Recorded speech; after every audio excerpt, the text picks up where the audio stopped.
नमस्कार दोस्तों, स्वागत है आपका डिजायर आईएएस के प्लेटफॉर्म पे। तो जैसा फ्रेंड्स आप सभी लोग जानते हैं कि यहाँ पे इंडियन पॉलिटिकी एम लक्ष्मीकांत की सीरीज चल रही है। तो आज हम जिस टॉपिक के बारे में डिस्कस करेंगे वो है सेंटर स्टेट रिलेशन। जैसा कि आप सभी लोग जानते हैं कि हमने इस बुक का पार्ट 1 कंप्लीट कर दिया है। और अब हम कौन सा पार्ट चल रहा है, पार्ट नंबर 2। और उसमें चैप्टर्स मैंने 12 और 13 पहले ही आपको पढ़ा दिए हैं। तो आज जो चैप्टर चलेगा वो है चैप्टर नंबर 14 और उस चैप्टर का नाम है सेंटर स्टेट रिलेशन। उससे पहले मैं आपको ये बताना चाहूँगा कि इसी प्लेटफॉर्म पे डिजायर आईएएस पे आपको इकोनॉमिक्स के भी लेक्चर्स मिल जाएंगे, सीसेट के भी लेक्चर्स मिल जाएंगे, जिसको आप काफ़ी अच्छे से अपने प्रिपरेशन में उससे हेल्प ले सकते हैं और वो वीडियोस काफ़ी बेहतरीन हैं। और आप इस चैनल को सब्सक्राइब कर सकते हैं, साथ ही आप बेल आइकन को भी ज़रूर दबा दीजिएगा, जिससे कि मेरे आने वाली जो भी वीडियोज़ होंगी उनकी नोटिफिकेशन फ्रेंड्स आपको मिल जाए।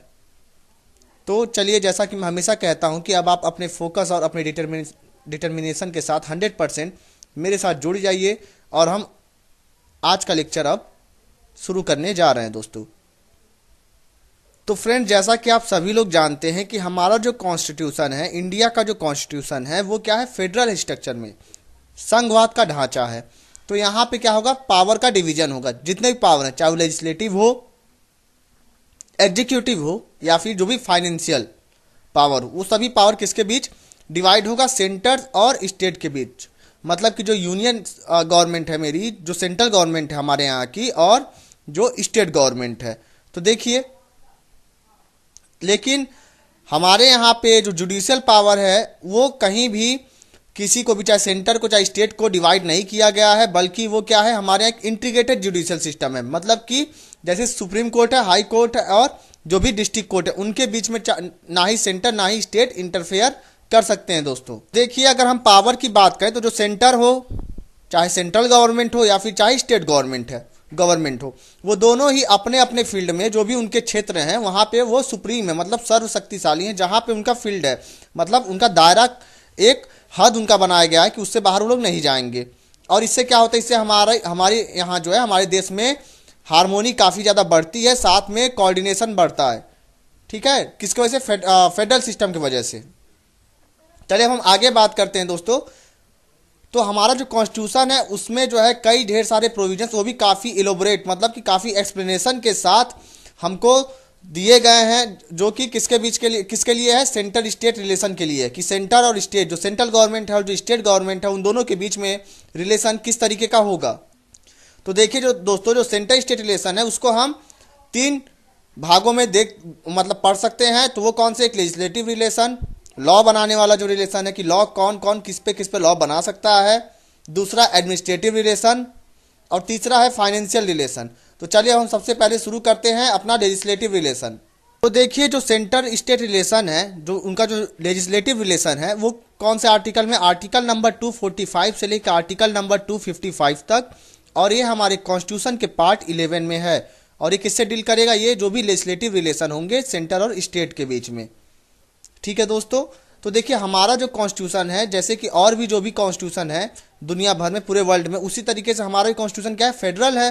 तो हमारे भी कॉन्स्टिट्यूशन में, भारतीय संविधान में हमने क्या किया है, हमने जो भी लेजिस्लेटिव पावर है, जो भी कानून बनाने की जो भी पावर है कि कौन किस पे लॉ बना सकता है, वो जो है हमने सेंटर और स्टेट के बीच में बांट रखे हैं। और किस बेसिस पे बांट रखे हैं कि उन सेंटर का कौन से सब्जेक्ट होंगे, सेंटर किस किस चीज़ों पे लॉ बनाएगी और स्टेट कौन कौन से चीज़ों पे लॉ बनाएगी। साथ ही जो भी टेरिटोरियल एक्सटेंट है, जैसे कि जो सेंट्रल लॉ बनाएगी वो पूरे इंडिया पे प्रिवेल होगा, पूरे इंडिया पे लागू होगा। और जो स्टेट जो लॉ बनाएगी, जो भी पर्टिकुलर स्टेट, अगर उत्तर प्रदेश लॉ बनाएगा तो वो खाली उत्तर प्रदेश में ही लागू होगा, ना कि बिहार, वेस्ट बंगाल में। क्लियर हो गया होगा। तो देखिए, अब हम यही जो लेजिस्लेटिव रिलेशन है, इसको हम कितने भागों में बांट के पढ़ेंगे, 4 भागों में। एक तो टेरिटोरियल एक्सटेंट पे, दूसरा है डिस्ट्रीब्यूशन ऑफ लेजिस्लेटिव सब्जेक्ट, तीसरा है parliamentary legislation in the state field, और चौथा है centre control over the state legislation. तो देखिए, ये सभी जो भी हैं ये हेडिंग है, तो मैं अब इनको एक एक को पर्टिकुलरली डिस्कस करूंगा, तो आप मेरे साथ बने रहिए। चलिए अब शुरू करते हैं आगे।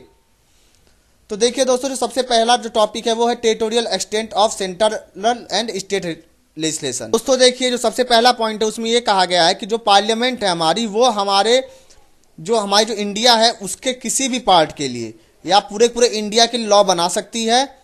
और वो जो लॉ जो बनाएगी वो चाहे किसी पर्टिकुलर पार्ट के लिए बना दे या किसी पर्टिकुलर स्टेट के लिए बना सकती है, या फिर चाहे पूरे पूरे होल इंडिया के लिए बना सकती। कौन? हमारी जो पार्लियामेंट है लॉ बनाएगी तब, ठीक है। और जो टेरिटोरी है ना, जो टेरिटोरी वर्ड है, ये तो मैंने आपको यूनियन एंड स्टेट वाले चैप्टर में समझाया था। यहाँ भी देख लीजिए, यहाँ पे टेरिटोरी ऑफ इंडिया में जो भी स्टेट हैं, जितने राज्य हैं वो भी आ जाते हैं, जो भी यूनियन टेरिटरी हैं वो भी आ जाते हैं, या फिर जो भी हमने जैसे किसी देश के साथ अगर वार हो गई और जो भी हमने लैंड पे कब्जा कर लिया, जिस भी जमीन पे कब्जा कर लिया, तो वो भी टेरिटरी ऑफ इंडिया के अंदर ही आ जाएगा। तो पार्लियामेंट हमारी इन सभी पे लॉ बना सकती है। अगर वहीं बात करूं स्टेट लेजिस्लेचर की, तो वो सिर्फ और सिर्फ स्टेट के लिए, उसी पर्टिकुलर स्टेट के लिए जहाँ का वो स्टेट होगा, जहाँ का वो स्टेट लेजिस्लेचर होगा। जैसे मान लीजिए अगर उत्तर प्रदेश का विधानसभा है, तो लेजिस्लेटिव असेंबली है, तो सिर्फ और सिर्फ वो उत्तर प्रदेश के लिए ही लागू होगा, या उत्तर प्रदेश के किसी पर्टिकुलर जगह के लिए। समझ में आ गया होगा। और ये जो लॉ होगा ये स्टेट के बाहर लागू नहीं होगा। और देखिए यहाँ पे एक और बात मैं आपको बताना चाहूंगा, जो हमारी जो पार्लियामेंट है, पार्लियामेंट ही सिर्फ और सिर्फ एक्स्ट्रा टेरिटोरियल लेजिस्लेशन कर सकती है। इसका मतलब ये हुआ कि जो हमारी जो पार्लियामेंट है, पार्लियामेंट जब भी लॉ बनाएगी, वो लॉ जो है हमारे इंडिया के जो भी सिटीजन है और उनकी कोई भी प्रॉपर्टी है पूरे विश्व में, मतलब उनका जो है वो जो इंसान है, जो ह्यूमन बीइंग है, वो इंडिया का सिटीजन होना चाहिए। और वो जो है पूरे वर्ल्ड में उसका प्रॉपर्टी कहीं भी हो, उसके लिए वो लॉ लागू होगा जो हमारी पार्लियामेंट लॉ बना देगी। अब चलिए फ्रेंड्स, अब हम देखेंगे कि कौन कौन कुछ लॉ ऐसे भी हैं जहां पे पार्लियामेंट का जो है लॉ लागू नहीं होगा, जहां पे पार्लियामेंट का लॉ एप्लीकेबल नहीं होगा, पार्लियामेंट का लेजिस्लेशन एप्लीकेबल नहीं होगा। तो वो कौन कौन से जगह हैं, अब हम उसके बारे में डिस्कस करेंगे। तो देखिए, जो इंडिया की 4 यूनियन टेरिटरी हैं, जैसे कि जो अंडमान एंड निकोबार आइलैंड है, लक्षद्वीप है, दादर एंड नगर हवेली और दमन एंड दीव, यहाँ पे अगर इनका कोई भी रेगुलेशन करना होगा, इन पे कोई भी लेजिस्लेशन करना होगा, इन पे अगर कोई भी लॉ बनाना होगा, तो वो कौन बनाएगा, उनका रेगुलेशन कौन करेगा? प्रेसिडेंट करेगा, हमारा राष्ट्रपति करेगा। और ये जो भी लॉ बनाएगा हमारा प्रेसिडेंट, इनका जो भी रेगुलेशन करेगा, वो उनका जो पावर होगा वो कितना रहेगा? जो पार्लियामेंट के द्वारा जो एक्ट जो भी पास किया जाता है उसी के बराबर रहेगा, जो प्रेसिडेंट यहाँ पे जो भी लॉ बना देगा। ठीक है फ्रेंड्स। और साथ ही हमारा जो प्रेसिडेंट है, अगर मान लीजिए पार्लियामेंट ने इनके लिए जो भी हमारे 4 यूनियन टेरिटरी जो मैंने जो बताए आपको, उनके लिए अगर हमारी पार्लियामेंट ने कोई लॉ बना दिया है, तो हमारा जो प्रेसिडेंट है वो चाहे तो उसको अमेंड भी कर सकता है या फिर उसको हटा भी सकता है। क्लियर हो गया होगा ये बात। चलिए हम आगे बात करते हैं। हमारा जो गवर्नर है किसी भी स्टेट का, जो राज्यपाल है, उसके पास पावर होती है क्या कि वो पार्लियामेंट से कह सकता है, क्या कह सकता है कि वो उसके द्वारा जो बनाए गए जो लॉ है वो शेड्यूल एरिया में, जो भी स्टेट का जो शेड्यूल एरिया रहेगा वहाँ पे अप्लाई नहीं रहेगा, या फिर कुछ मॉडिफिकेशन या कोई एक्सेप्शन करके अप्लाई करना होगा। अभी शेड्यूल एरिया क्या होते हैं? शेड्यूल एरिया वो एरिया होते हैं जहाँ पे SC ST पॉपुलेशन रहती है। ठीक है, जब मैं पंचायती राज पढ़ाऊंगा तो वहाँ पे एक पेशा एक्ट आएगा, वो भी जो है इसी से रिलेटेड है, तो वहाँ पे आपको अच्छे समझ में आ जाएगा। अभी तक आप खाली यही समझिए कि शेड्यूल एरिया के बारे में बात की जा रही है। चलिए हम और आगे बात करते हैं। तो देखिए दोस्तों, जो गवर्नर है ना आसाम का, वो क्या कर सकता है कि जैसे मान लीजिए पार्लियामेंट के द्वारा कोई लॉ बनाया गया, तो वो बता सकता है कि पार्लियामेंट के द्वारा जो लॉ बनाया गया है वो वहाँ के ट्राइबल एरिया, कहाँ ट्राइबल एरिया, जो असम का जो ट्राइबल एरिया है वहाँ पे अप्लाई नहीं होगा, उनके जो ऑटोनोमस डिस्ट्रिक्ट है। ये भी पेशा एक्ट के द्वारा, इसमें क्या किया जाता है, जो भी लोकल अथॉरिटी होती है उनको कुछ ज़्यादा पावर दे दिया जाता है। जो हमारे जो पंचायती राज होते हैं ना, उनको पावर, जो भी हमारा जो सबसे ग्राउंड लेवल पे जो गवर्निंग बॉडी है, आपको पता है हमारे 3 टायर सिस्टम है। एक तो सेंट्रल गवर्नमेंट चलती है, एक स्टेट गवर्नमेंट, ऊपर से एक और कौन चलता है? पंचायत है, म्यूनसिपालिटी। ठीक है, तो यहाँ पे वही जो पंचायत है, म्यूनसिपालिटी, जो 3rd टायर है हमारे गवर्नमेंट का, उसको पावर ज़्यादा मिलता है। वो ऑटोनोमस डिस्ट्रिक्ट होती है, वो अपने से रिलेटेड कोई भी लॉ जो उनके लोगों के लिए जो ज़्यादा हित में हो, उनके लिए ज़्यादा फायदेमंद हो, उसको बनाती हैं, उसको प्रिवेल करती हैं। ठीक है दोस्तों, तो गवर्नर क्या कर सकता है? गवर्नर पार्लियामेंट के लॉ को अप्लाई होने से रोक सकता है या फिर उसमें कुछ मॉडिफिकेशन या एक्सेप्शन कर सकता है। इसी तरीके से प्रेसिडेंट के पास भी पावर होती है। देखिए, आसाम के लिए किसके पास पावर है? वहाँ के गवर्नर को, वहाँ के राज्यपाल को। लेकिन अगर ऑटोनोमस डिस्ट्रिक्ट है, कहाँ का? मेघालय का, त्रिपुरा का या मिजोरम का, तो उसके लिए किसके पास पावर होती है? प्रेसिडेंट के पास। तो प्रेसिडेंट यहाँ पे बताता है अगर कोई भी ऑटोनोमस डिस्ट्रिक्ट है तो वहाँ पे पार्लियामेंट की लॉ नहीं अप्लाई होंगे या फिर उसमें कुछ मॉडिफिकेशन या एक्सेप्शन किया जाएगा। चलिए, तो हमारा पहला पॉइंट क्लियर हो गया। अब हम दूसरा जो है वो है डिस्ट्रीब्यूशन ऑफ लेजिस्लेटिव सब्जेक्ट। अब ये क्या है, तो जैसा कि आप सभी लोग जानते हैं दोस्तों कि हमारा जो कॉन्स्टिट्यूशन का जो 7th शेड्यूल है वहाँ पे हमने 3 लिस्ट रखे हैं। एक है यूनियन लिस्ट, दूसरा है स्टेट लिस्ट और तीसरा है कॉन्करेंट लिस्ट, जो मैंने आपको पहले ही इस बारे में पढ़ा रखे हैं मैंने। तो देखिए, यूनियन लिस्ट में क्या सेंट्रल गवर्नमेंट लॉ बनाएगी, लिस्ट 2 में जो स्टेट लिस्ट है वहाँ पे स्टेट गवर्नमेंट लॉ बनाएगी, स्टेट गवर्नमेंट पास पावर है। और जो तीसरा लिस्ट है कॉन्करेंट लिस्ट, उसमें कौन लॉ बनाएगा, हमारी पार्लियामेंट और हमारी जो स्टेट लेजिस्लेटिव है, दोनों ही, स्टेट हो चाहे सेंट्रल गवर्नमेंट हो, दोनों ही लॉ बना सकते हैं। और यहाँ पे जो लिस्ट 3 है, अगर मान लीजिए कोई कॉन्फ्लिक्ट हो जाता है स्टेट गवर्नमेंट और सेंट्रल गवर्नमेंट के बीच में कि दोनों ने ही लॉ बना दिया उस सब्जेक्ट पे, तो जो पार्लियामेंट के द्वारा, जो मतलब सेंट्रल गवर्नमेंट के द्वारा जो लॉ जो बनाया जाएगा वो ज़्यादा एप्लीकेबल होगा।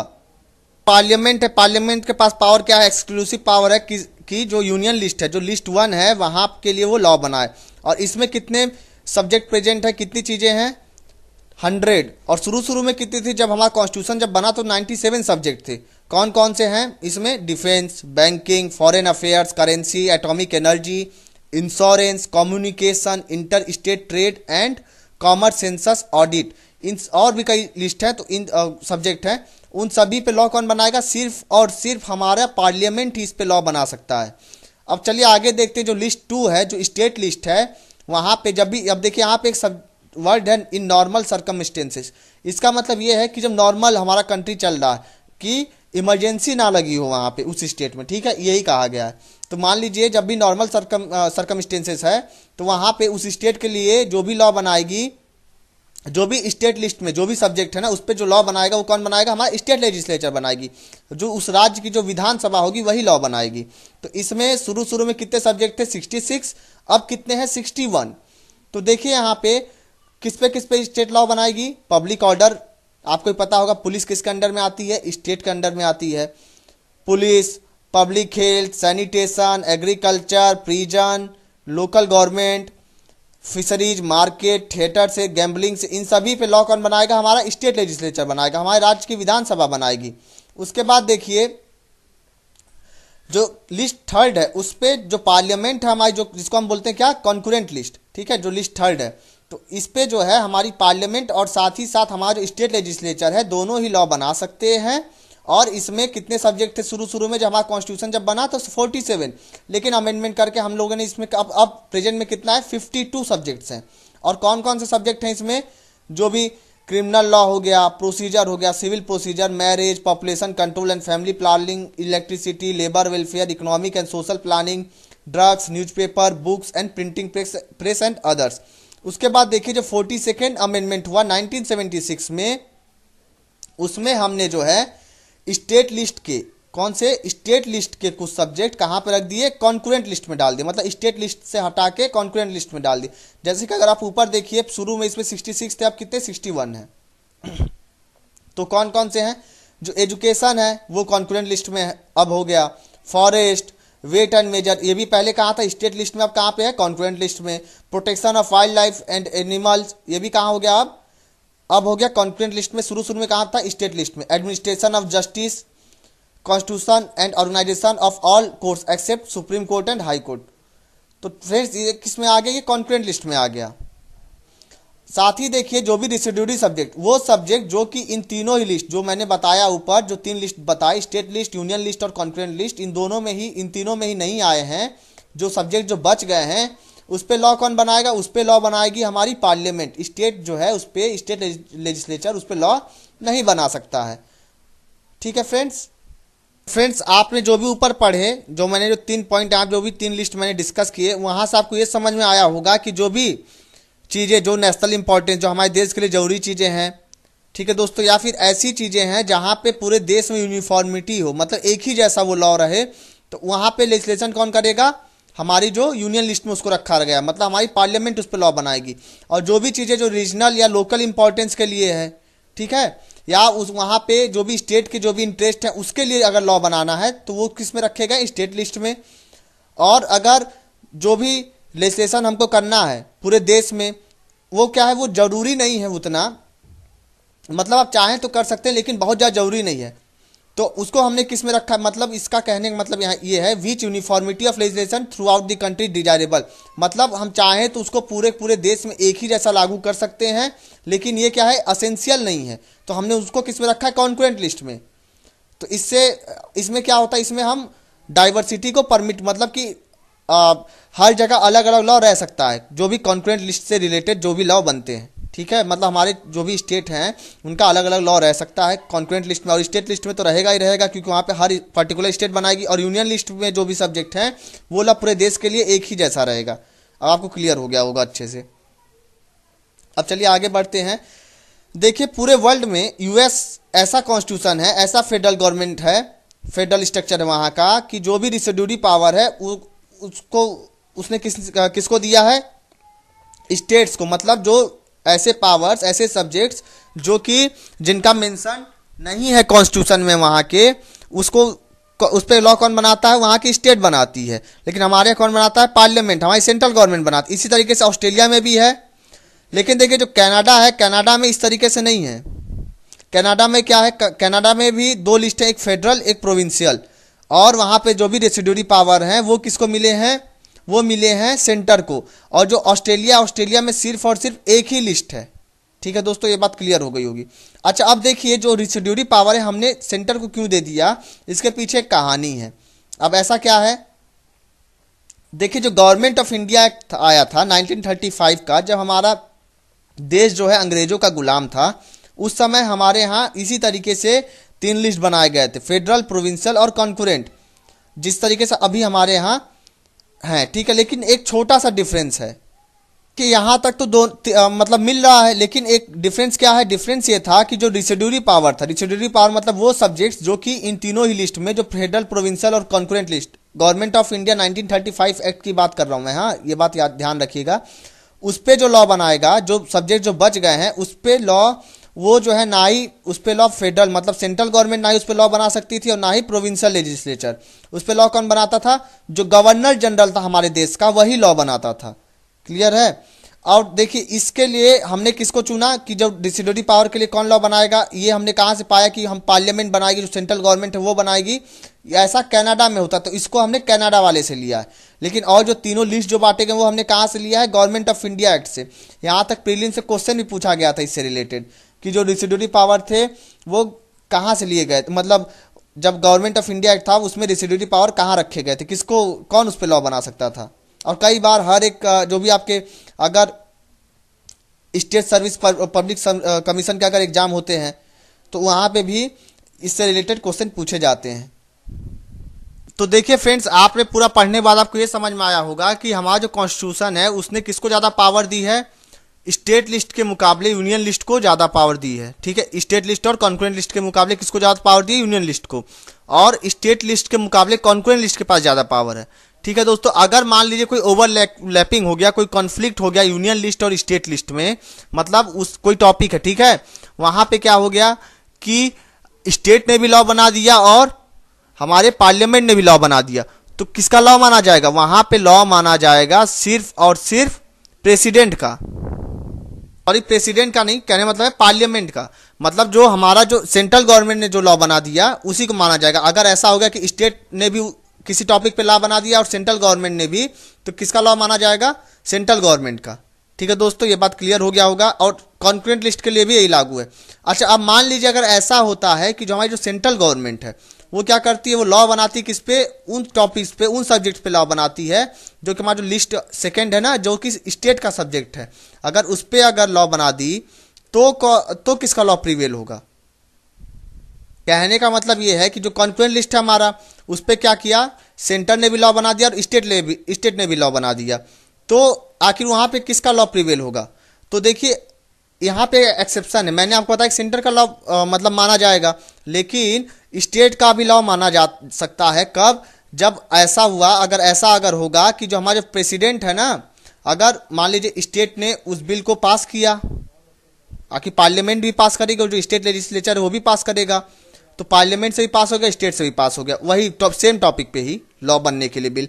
उसके बाद पास होने के बाद गवर्नर ने, उस स्टेट के गवर्नर ने क्या किया, उसको जो है प्रेसिडेंट के कंसिडरेशन के लिए उसको रिजर्व कर लिया, उसको प्रेसिडेंट के पास भेज दिया।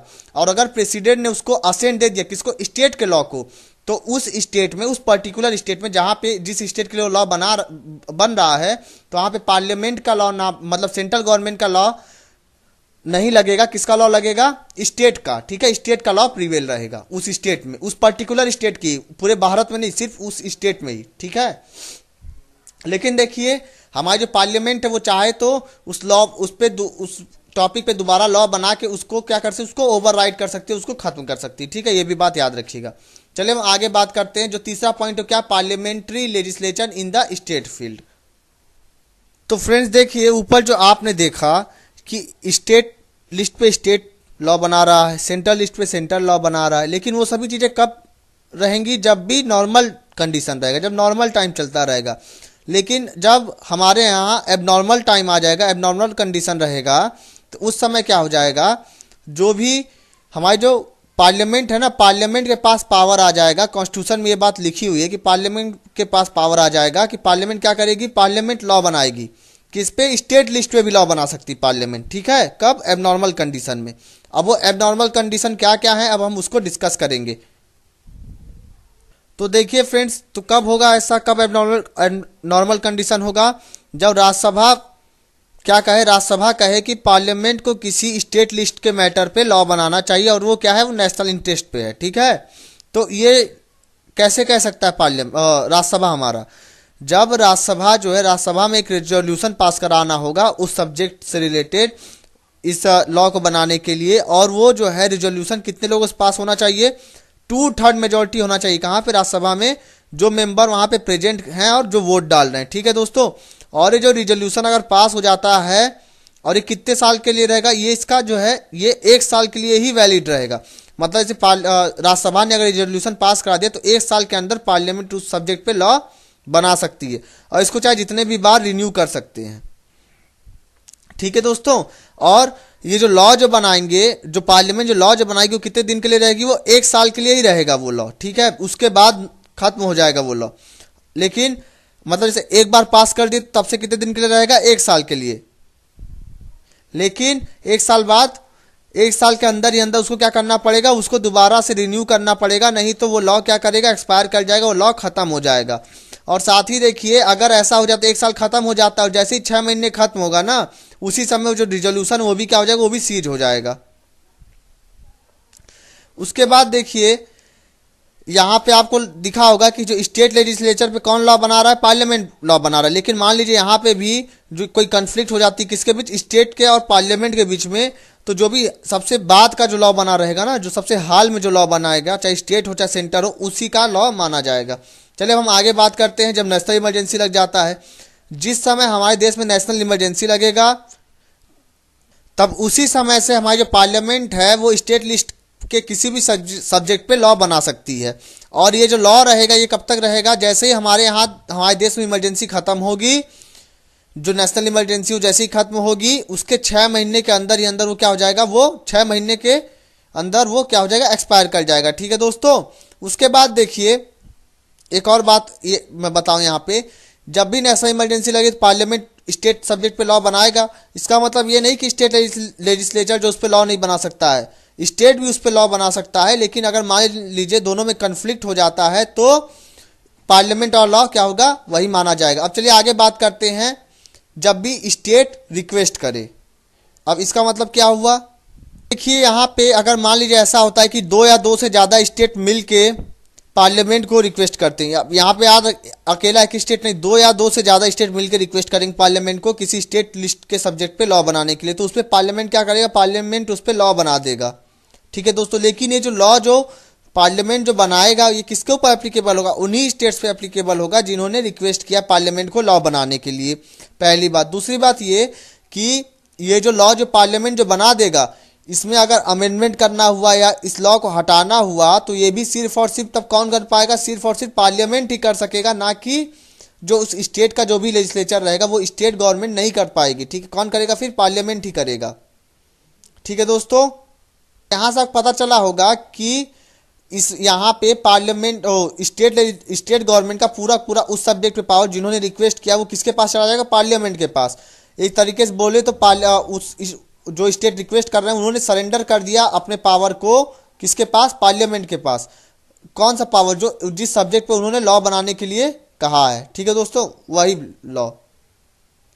तो देखिए इनके एग्जाम्पल क्या हैं, जैसे कि प्राइज कंपटीशन एक्ट था 1955 का, wild life protection act of 1972, water prevention and control of pollution act 1974, urban land ceiling and regulation act of 1976 and transplantation of human organ 1994।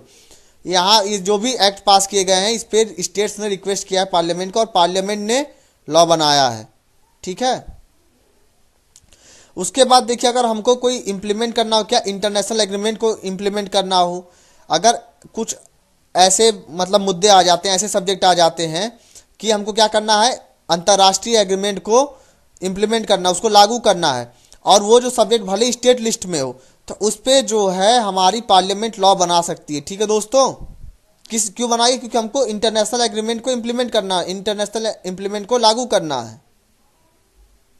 अच्छा, इनके एग्जाम्पल क्या है, united nation privileges and immunities act 1947, Geneva convention act of 1960, anti hijacking act of 1982 and legislation related to environment and TRIPS. चलिए अब आगे बात करते हैं, जब किसी स्टेट में जब भी प्रेसिडेंट रूल लग जाएगा तो उसी समय क्या होगा, पार्लियामेंट जो है स्टेट के जो भी स्टेट के अंदर जो भी सब्जेक्ट्स थे ना, जिसपे स्टेट लिस्ट जो थी उसमें जितने भी सब्जेक्ट थे उस पे लॉ कौन बनाएगा, फिर पार्लियामेंट बनाएगी। कहाँ पे, लेकिन वो लॉ किसके लिए बनेगा, जहां पे जिस स्टेट में प्रेसिडेंट रूल लगेगा, ठीक है दोस्तों। लेकिन देखिए जो वो जो लॉ जो बन जाएगा उस समय उसको जो है वो ऐसा नहीं कि जैसे प्रेसिडेंट रूल खत्म होगा वैसे वो भी लॉ भी खत्म हो जाएगा, ऐसा कुछ नहीं है। पार्लियामेंट का लॉ तब भी चलता रहेगा, भले ही प्रेसिडेंट रूल भी खत्म हो जाएगा, लेकिन जब प्रेसिडेंट रूल खत्म हो जाएगा तो जो स्टेट गवर्नमेंट है, जो स्टेट लेजिस्लेचर है, वो चाहे तो उस लॉ को बदल सकती है या फिर उसको हटा सकती है, ठीक है फ्रेंड्स। चलिए अब हम जो अगला पॉइंट डिस्कस करेंगे वो क्या डिस्कस करेंगे, वो है centres control over state legislation. मतलब कि सेंटर का कंट्रोल है किसके ऊपर, स्टेट लेजिस्लेशन, मतलब जो स्टेट जो लॉ बना रही है उस पर किसका कंट्रोल है, सेंटर का कंट्रोल है। फ्रेंड्स देखिए यहाँ पर जो सबसे पहला पॉइंट है, कब जो है सेंटर जो कंट्रोल करता है स्टेट के लेजिस्लेशन को, तो जो गवर्नर है किसी भी स्टेट का, जो राज्यपाल है, वो अगर चाहे तो कुछ बिल को क्या कर सकता है, रिजर्व कर सकता है, उसको रोक सकता है, और किसके कंसीडरेशन किसके पास भेजता है, फिर उसको प्रेसिडेंट के पास भेजता है, ठीक है। उस पर फिर किसके हस्ताक्षर होंगे, कौन उसको पास करेगा, प्रेसिडेंट। और प्रेसिडेंट जो है इस पर क्या इंजॉय करता है कि प्रेसिडेंट के पास क्या रहता है, अब्सोल्यूट वीटो रहता है इन सभी बिल्स पे। आगे देखिए अगला जो पॉइंट है फ्रेंड्स वो क्या है कि कुछ मैटर ऐसे हैं जिसपे स्टेट को, अगर वो मान लीजिए वो तो आते तो हैं स्टेट लिस्ट के अंदर में, लेकिन उस पे स्टेट लेजिस्लेचर को अगर कोई लॉ बनाना है तो कब बनाएगा, जब तक कि प्रेसिडेंट से बिना पूछे उस पर लॉ नहीं बना सकते। प्रेसिडेंट जब अपनी मंजूरी दे देगा तभी लॉ बना सकेंगे, कौन, स्टेट लेजिस्लेचर, जो भी विधानसभा है किसी स्टेट के, ठीक है। अगर एग्जाम्पल की बात करूं तो जो भी बिल हो, ठीक है, जो क्या करे, रेस्ट्रिक्शन लगाए, रोके किसको, जो भी freedom of trade and commerce है किसी स्टेट में, अगर उसको रोक रहा है तो उस पर अगर किसी स्टेट को लॉ बनाना है तो पहले प्रेसिडेंट से पूछना होगा तभी लॉ बना सकते हैं, अगर प्रेसिडेंट मंजूरी देगा, ठीक है। जब भी हमारे देश में फाइनेंशियल इमरजेंसी लग जाएगी तो प्रेसिडेंट क्या कर सकता है, प्रेसिडेंट जो भी स्टेट के द्वारा जो भी मनी बिल या फिर कोई भी फाइनेंशियल बिल स्टेट गवर्नमेंट द्वारा अगर पास किया गया है तो प्रेसिडेंट उनको क्या कर सकता है, रिजर्व कर सकता है, उनको रोक सकता है। फ्रेंड्स जितना कि आपने ऊपर पढ़ा आपको ये समझ में आया होगा कि जो सेंट्रल गवर्नमेंट है वो काफ़ी ज़्यादा सिक्योरिटी किसको मतलब उस काफ़ी ज़्यादा कंट्रोल किसको करता है, स्टेट लेजिस्लेचर को, ठीक है। तो इस पे जो है सरकारी कमीशन आता है सेंट्रल स्टेट रिलेशन पे, इसको मैं अलग से पूरे कमीशन में कौन क्या क्या बातें कही गई थी वो भी आपके साथ डिस्कस करूंगा।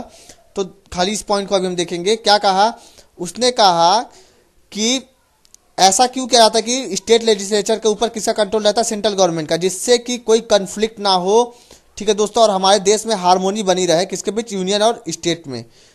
साथ ही में देखिए हमारे यहाँ जो फेडरल प्रिंसिपल है वो क्या है, यूनिटी इन डाइवर्सिटी है।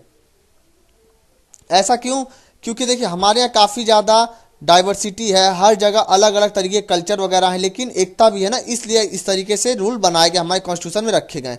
अब हम जो टॉपिक डिस्कस करेंगे वो है एडमिनिस्ट्रेटिव रिलेशन के बारे में अब हम डिस्कशन करेंगे दोस्तों। फ्रेंड्स, अभी तक हमने जो भी पढ़ा वो किससे रिलेटेड था, वो था लेजिस्लेटिव रिलेशन से। अब हम बात करेंगे एडमिनिस्ट्रेटिव रिलेशन से। तो ये कहाँ पे दिया गया, हमारे आर्टिकल नंबर 256 से लेकर 263 तक, पार्ट 11 ऑफ द कॉन्स्टिट्यूशन। ठीक है दोस्तों, तो देखिए सबसे पहली बात क्या है, डिस्ट्रीब्यूशन ऑफ एग्जीक्यूटिव पावर। जैसा फ्रेंड्स आपने देखा था कि जो लेजिस्लेटिव पावर बांटी गई थी सेंटर और स्टेट के बीच में, उसी तरीके से जो भी एग्जीक्यूटिव पावर है उसको भी हम डिवाइड करेंगे किसके बीच, सेंटर और स्टेट के बीच में। ठीक है, उसी तरीके से। तो मान लीजिए कि अगर हमको कोई भी इस तरीके का मैटर आ गया कि जो कि हमारे पूरे देश में उसको लागू करना है, तो उसके लिए किसके पास राइट होगा, कौन उस पर उसको पावर को एग्जीक्यूट करेगा, उसको लागू करेगा, हमारी पार्लियामेंट करेगी। ठीक है, या फिर जो भी चीज़ें यूनियन लिस्ट में रखी गई, जो भी सब्जेक्ट, उस पर भी एग्जीक्यूटिव पावर किसके पास रहेगा, हमारे पार्लियामेंट के पास रहेगा। या फिर कोई भी ट्रीटी या एग्रीमेंट हो, ठीक है, अगर उसको लागू करना हो तो उसके लिए भी किसके पास पावर रहेगा, पार्लियामेंट के पास पावर रहेगा हमारे। इसी तरीके से देखिए, अगर स्टेट के एग्जीक्यूटिव पावर की बात करें तो वो कहाँ तक लागू रहता है, उस स्टेट के अंदर ही लागू रहेगा। मतलब उस स्टेट के बाहर वो उसका एग्जीक्यूटिव पावर उस पर्टिकुलर स्टेट का, जैसे अगर बिहार की एग्जीक्यूटिव पावर की बात करूं, बिहार गवर्नमेंट की, तो उसका उत्तर प्रदेश में उसका एग्जीक्यूटिव पावर लागू नहीं रहेगा। दूसरी बात ये देखिए, जो भी सब्जेक्ट स्टेट लिस्ट में रखी गई हैं उन पे एग्जीक्यूटिव पावर किसके पास रहेगा, उनका स्टेट गवर्नमेंट के पास रहेगा। यहाँ पे बात आएगी कॉन्करेंट लिस्ट की, मतलब वो चीज़ें जहाँ पे स्टेट और हमारी जो पार्लियामेंट है, दोनों ही गवर्नमेंट, स्टेट गवर्नमेंट और हमारी सेंट्रल गवर्नमेंट दोनों ही लॉ बना सकती हैं, उस पर दोनों का ही लेजिस्लेशन पावर है। तो उन सब्जेक्ट पे किसका पावर रहेगा, तो देखिए जैसे मान ली पार्लियामेंट ने लॉ बना दिया किसी कॉन्करेंट लिस्ट पे, लेकिन उसको लागू कौन करेगा उसको एग्जीक्यूट कौन करेगा, उसको स्टेट गवर्नमेंट ही एग्जीक्यूट करेगी। लेकिन इस पर एक्सेप्शन ये है कि मान ली अगर कोई कॉन्स्टिट्यूशनल प्रोविजन हो या फिर अगर कोई पार्लियामेंट ने कोई लॉ बना दिया उससे रिलेटेड, तब फिर सेंट्रल गवर्नमेंट उसको एग्जीक्यूट करेगी, उस लॉ को लागू करेगी। नहीं तो कौन करेगा, स्टेट गवर्नमेंट ही लागू करेगा। ठीक है फ्रेंड्स, चलिए हम बात करते हैं obligation of states and centre. दोस्तों, ऑब्लिगेशन का मतलब क्या हुआ कि मानना, तो स्टेट को जो है सेंटर के बातों को मानना पड़ता है। तो देखिए यहाँ पे ये कहा गया है कि कॉन्स्टिट्यूशन ने क्या किया है, दो रेस्ट्रिक्शन लगाए हैं किसके ऊपर, जो एग्जीक्यूटिव पावर है ना, किसी भी लॉ को लागू करने की जो पावर जो रहती है किसी स्टेट के पास, किसी स्टेट गवर्नमेंट के पास, उस पर दो रेस्ट्रिक्शन है। ठीक है दोस्तों, और वो कौन कौन से हैं अब हम उनके बारे में डिस्कस करेंगे। तो सबसे पहला वो कौन सा है कि जो हमारी जो स्टेट गवर्नमेंट है उसको क्या करना पड़ेगा, जो भी जैसे पार्लियामेंट मान लीजिए पार्लियामेंट ने किसी लॉ को बना दिया, ठीक है, तो उसको जो है स्टेट क्या करना पड़ेगा, उस लॉ को अप्लाई करवाना पड़ेगा उस स्टेट में, स्टेट के अंदर। ठीक है, और साथ ही देखिए कोई भी एग्जीक्यूटिव पावर, जैसे कि सेंटर की भी एग्जीक्यूटिव पावर, सेंट्रल गवर्नमेंट की भी और स्टेट गवर्नमेंट की भी एग्जीक्यूटिव पावर है। तो जो सेंट्रल गवर्नमेंट की जो एग्जीक्यूटिव पावर है स्टेट के अंदर, तो स्टेट जो है उसको खत्म नहीं कर सकती, उसको छीन नहीं सकती है, मतलब सेंट्रल गवर्नमेंट की एग्जीक्यूटिव पावर को स्टेट नहीं ले सकती है। तो देखिए जो सबसे पहला वाला जो है, जो पॉइंट नंबर ए है, ये तो है जनरल ऑब्लिगेशन किसका, स्टेट का। लेकिन जो दूसरा वाला वो क्या है, स्पेसिफिक ऑब्लिगेशन है। अब देखिए कैसे, अच्छा अब आगे बात करते हैं।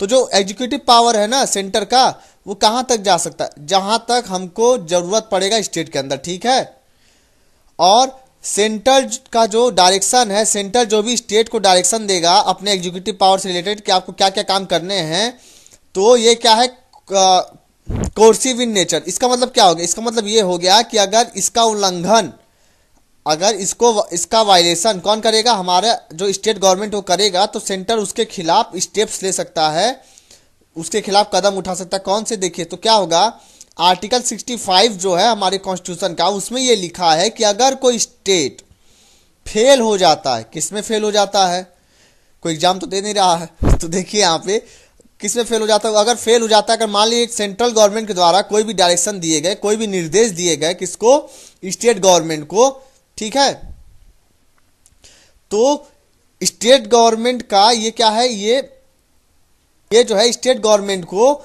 उस लॉ को लागू करना पड़ेगा, उसको एग्जीक्यूट करना पड़ेगा अपने स्टेट के अंदर। और मान लीजिए अगर इस तरीके से वो नहीं कर पाता है, तो वहां पे क्या लग जाएगा, वहां पे लग जाएगा प्रेसिडेंट रूल उस स्टेट में।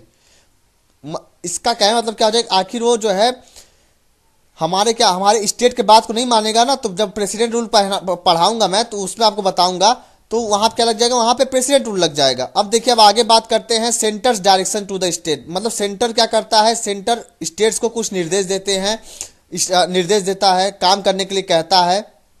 तो देखिए कौन कौन से है। अगर जैसे कंस्ट्रक्ट मतलब बनाना और मेंटेन करना, क्या बनाना मेंटेन, कम्युनिकेशन, जो भी कम्युनिकेशन रिलेटेड है वो किसके अंदर, वो स्टेट के अंदर। तो स्टेट के अंदर जो भी कम्युनिकेशन, जैसे टेलीफोन के तार आप देखिए हैं, टेलीफोन के तार को मेंटेन करना, उसको बनाना, वो किसका काम है, वो जो है वो स्टेट गवर्नमेंट को, अगर सेंट्रल गवर्नमेंट ने कहा तो वो स्टेट गवर्नमेंट को करना पड़ेगा, अगर निर्देश दे दिया तो। और ये क्यों, ये ऐसा क्यों है, क्योंकि ये जो है हमारे देश के, हमारे सेना के लिए, हमारे मिलिट्री के लिए, हमारे आर्मी के लिए इंपॉर्टेंट है ना कम्युनिकेशन। ठीक है फ्रेंड्स। अगला क्या है, प्रोटेक्शन करना है रेलवे का। मतलब कोई स्टेट है, मान ली उत्तर प्रदेश है, तो उत्तर प्रदेश गवर्नमेंट को उत्तर प्रदेश के अंदर जितने भी रेलवे लाइन है, जो भी रेलवे का प्रॉपर्टी है, उसको क्या करना है, प्रोटेक्शन देना है। किसकी जिम्मेदारी है, उत्तर प्रदेश गवर्नमेंट की भी जिम्मेदारी है।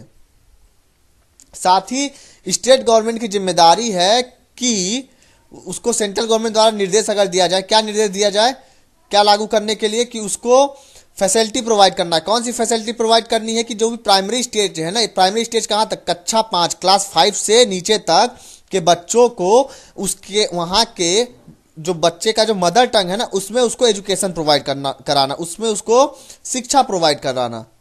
और लेकिन कब, जब वो क्या हो, लिंग्विस्टिक माइनॉरिटी का हो। ठीक है, मतलब भाषा के आधार पे वो माइनॉरिटी का हो। ठीक है, स्टेट के अंदर। चलिए अब अगला देखते हैं। कोई भी स्पेसिफाइड स्कीम हो, कोई स्कीम वगैरह हो जो किसके लिए हो, वेलफेयर, किसका वेलफेयर, शेड्यूल ट्राइब है ना, जो भी एसटी हैं स्टेट के अंदर, अगर उनके वेलफेयर के लिए कोई स्कीम सेंट्रल गवर्नमेंट ने बनाई तो उसको लागू करवाना, किसको लागू करना पड़ेगा, स्टेट गवर्नमेंट को। समझ में आ गया दोस्तों।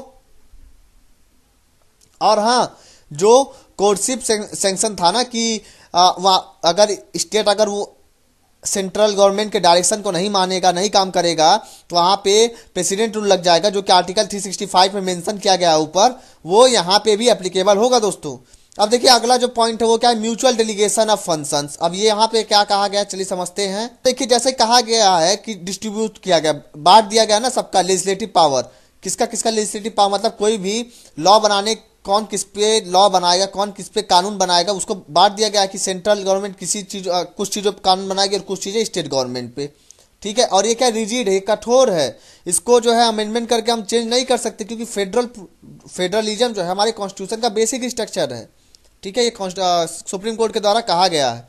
तो देखिए यहाँ पे, तो जो सेंटर है, मतलब जो सेंट्रल गवर्नमेंट है, वो किसी भी स्टेट गवर्नमेंट के लेजिस्लेटिव पावर को छीन नहीं सकती है, और ना ही कोई सिंगल स्टेट पार्लियामेंट मतलब सेंट्रल गवर्नमेंट से रिक्वेस्ट कर सकता है कि आप स्टेट, जो यूनियन लिस्ट 2 थी, जो लिस्ट 2 जो 7th शेड्यूल में जो लिस्ट 2 है, उसमें जो है आके पार्लियामेंट जो है लॉ बनाए। स्टेट भी रिक्वेस्ट नहीं कर सकती, सिंगल स्टेट, अगर 2 या 2 से अधिक स्टेट है तो वो रिक्वेस्ट कर सकते हैं, तो पार्लियामेंट जो उस पर लॉ बना देगी। तो देखिए अगर आप हम बात करें तो जो भी एग्जीक्यूटिव पावर है ना, जो एग्जीक्यूटिव पावर का डिस्ट्रीब्यूशन है, जो एग्जीक्यूटिव पावर का जो विभाजन है, वो किसके ऊपर डिपेंडेंट है, वो जो है जो लेजिस्लेटिव पावर का जो विभाजन है ना, उसी के ऊपर डिपेंडेंट है। ठीक है दोस्तों। लेकिन देखिए कभी कभी क्या होता है, कभी कभी इस तरीके के रिजिड डिवीजन से कन्फ्लिक्ट भी आ जाता है। ठीक है दोस्तों। तो इसके लिए क्या होता है, इसके लिए प्रोवाइड किया गया हमारे कॉन्स्टिट्यूशन में क्या, इंटर गवर्नमेंट डेलीगेशन प्रोवाइड किया गया है, जिससे कि जो भी कन्फ्लिक्ट, जो भी झगड़ा हो जाएगा सेंट्रल गवर्नमेंट और स्टेट गवर्नमेंट में, तो उसको हटाया जा सके। तो देखिए और आगे हम बढ़ते हैं।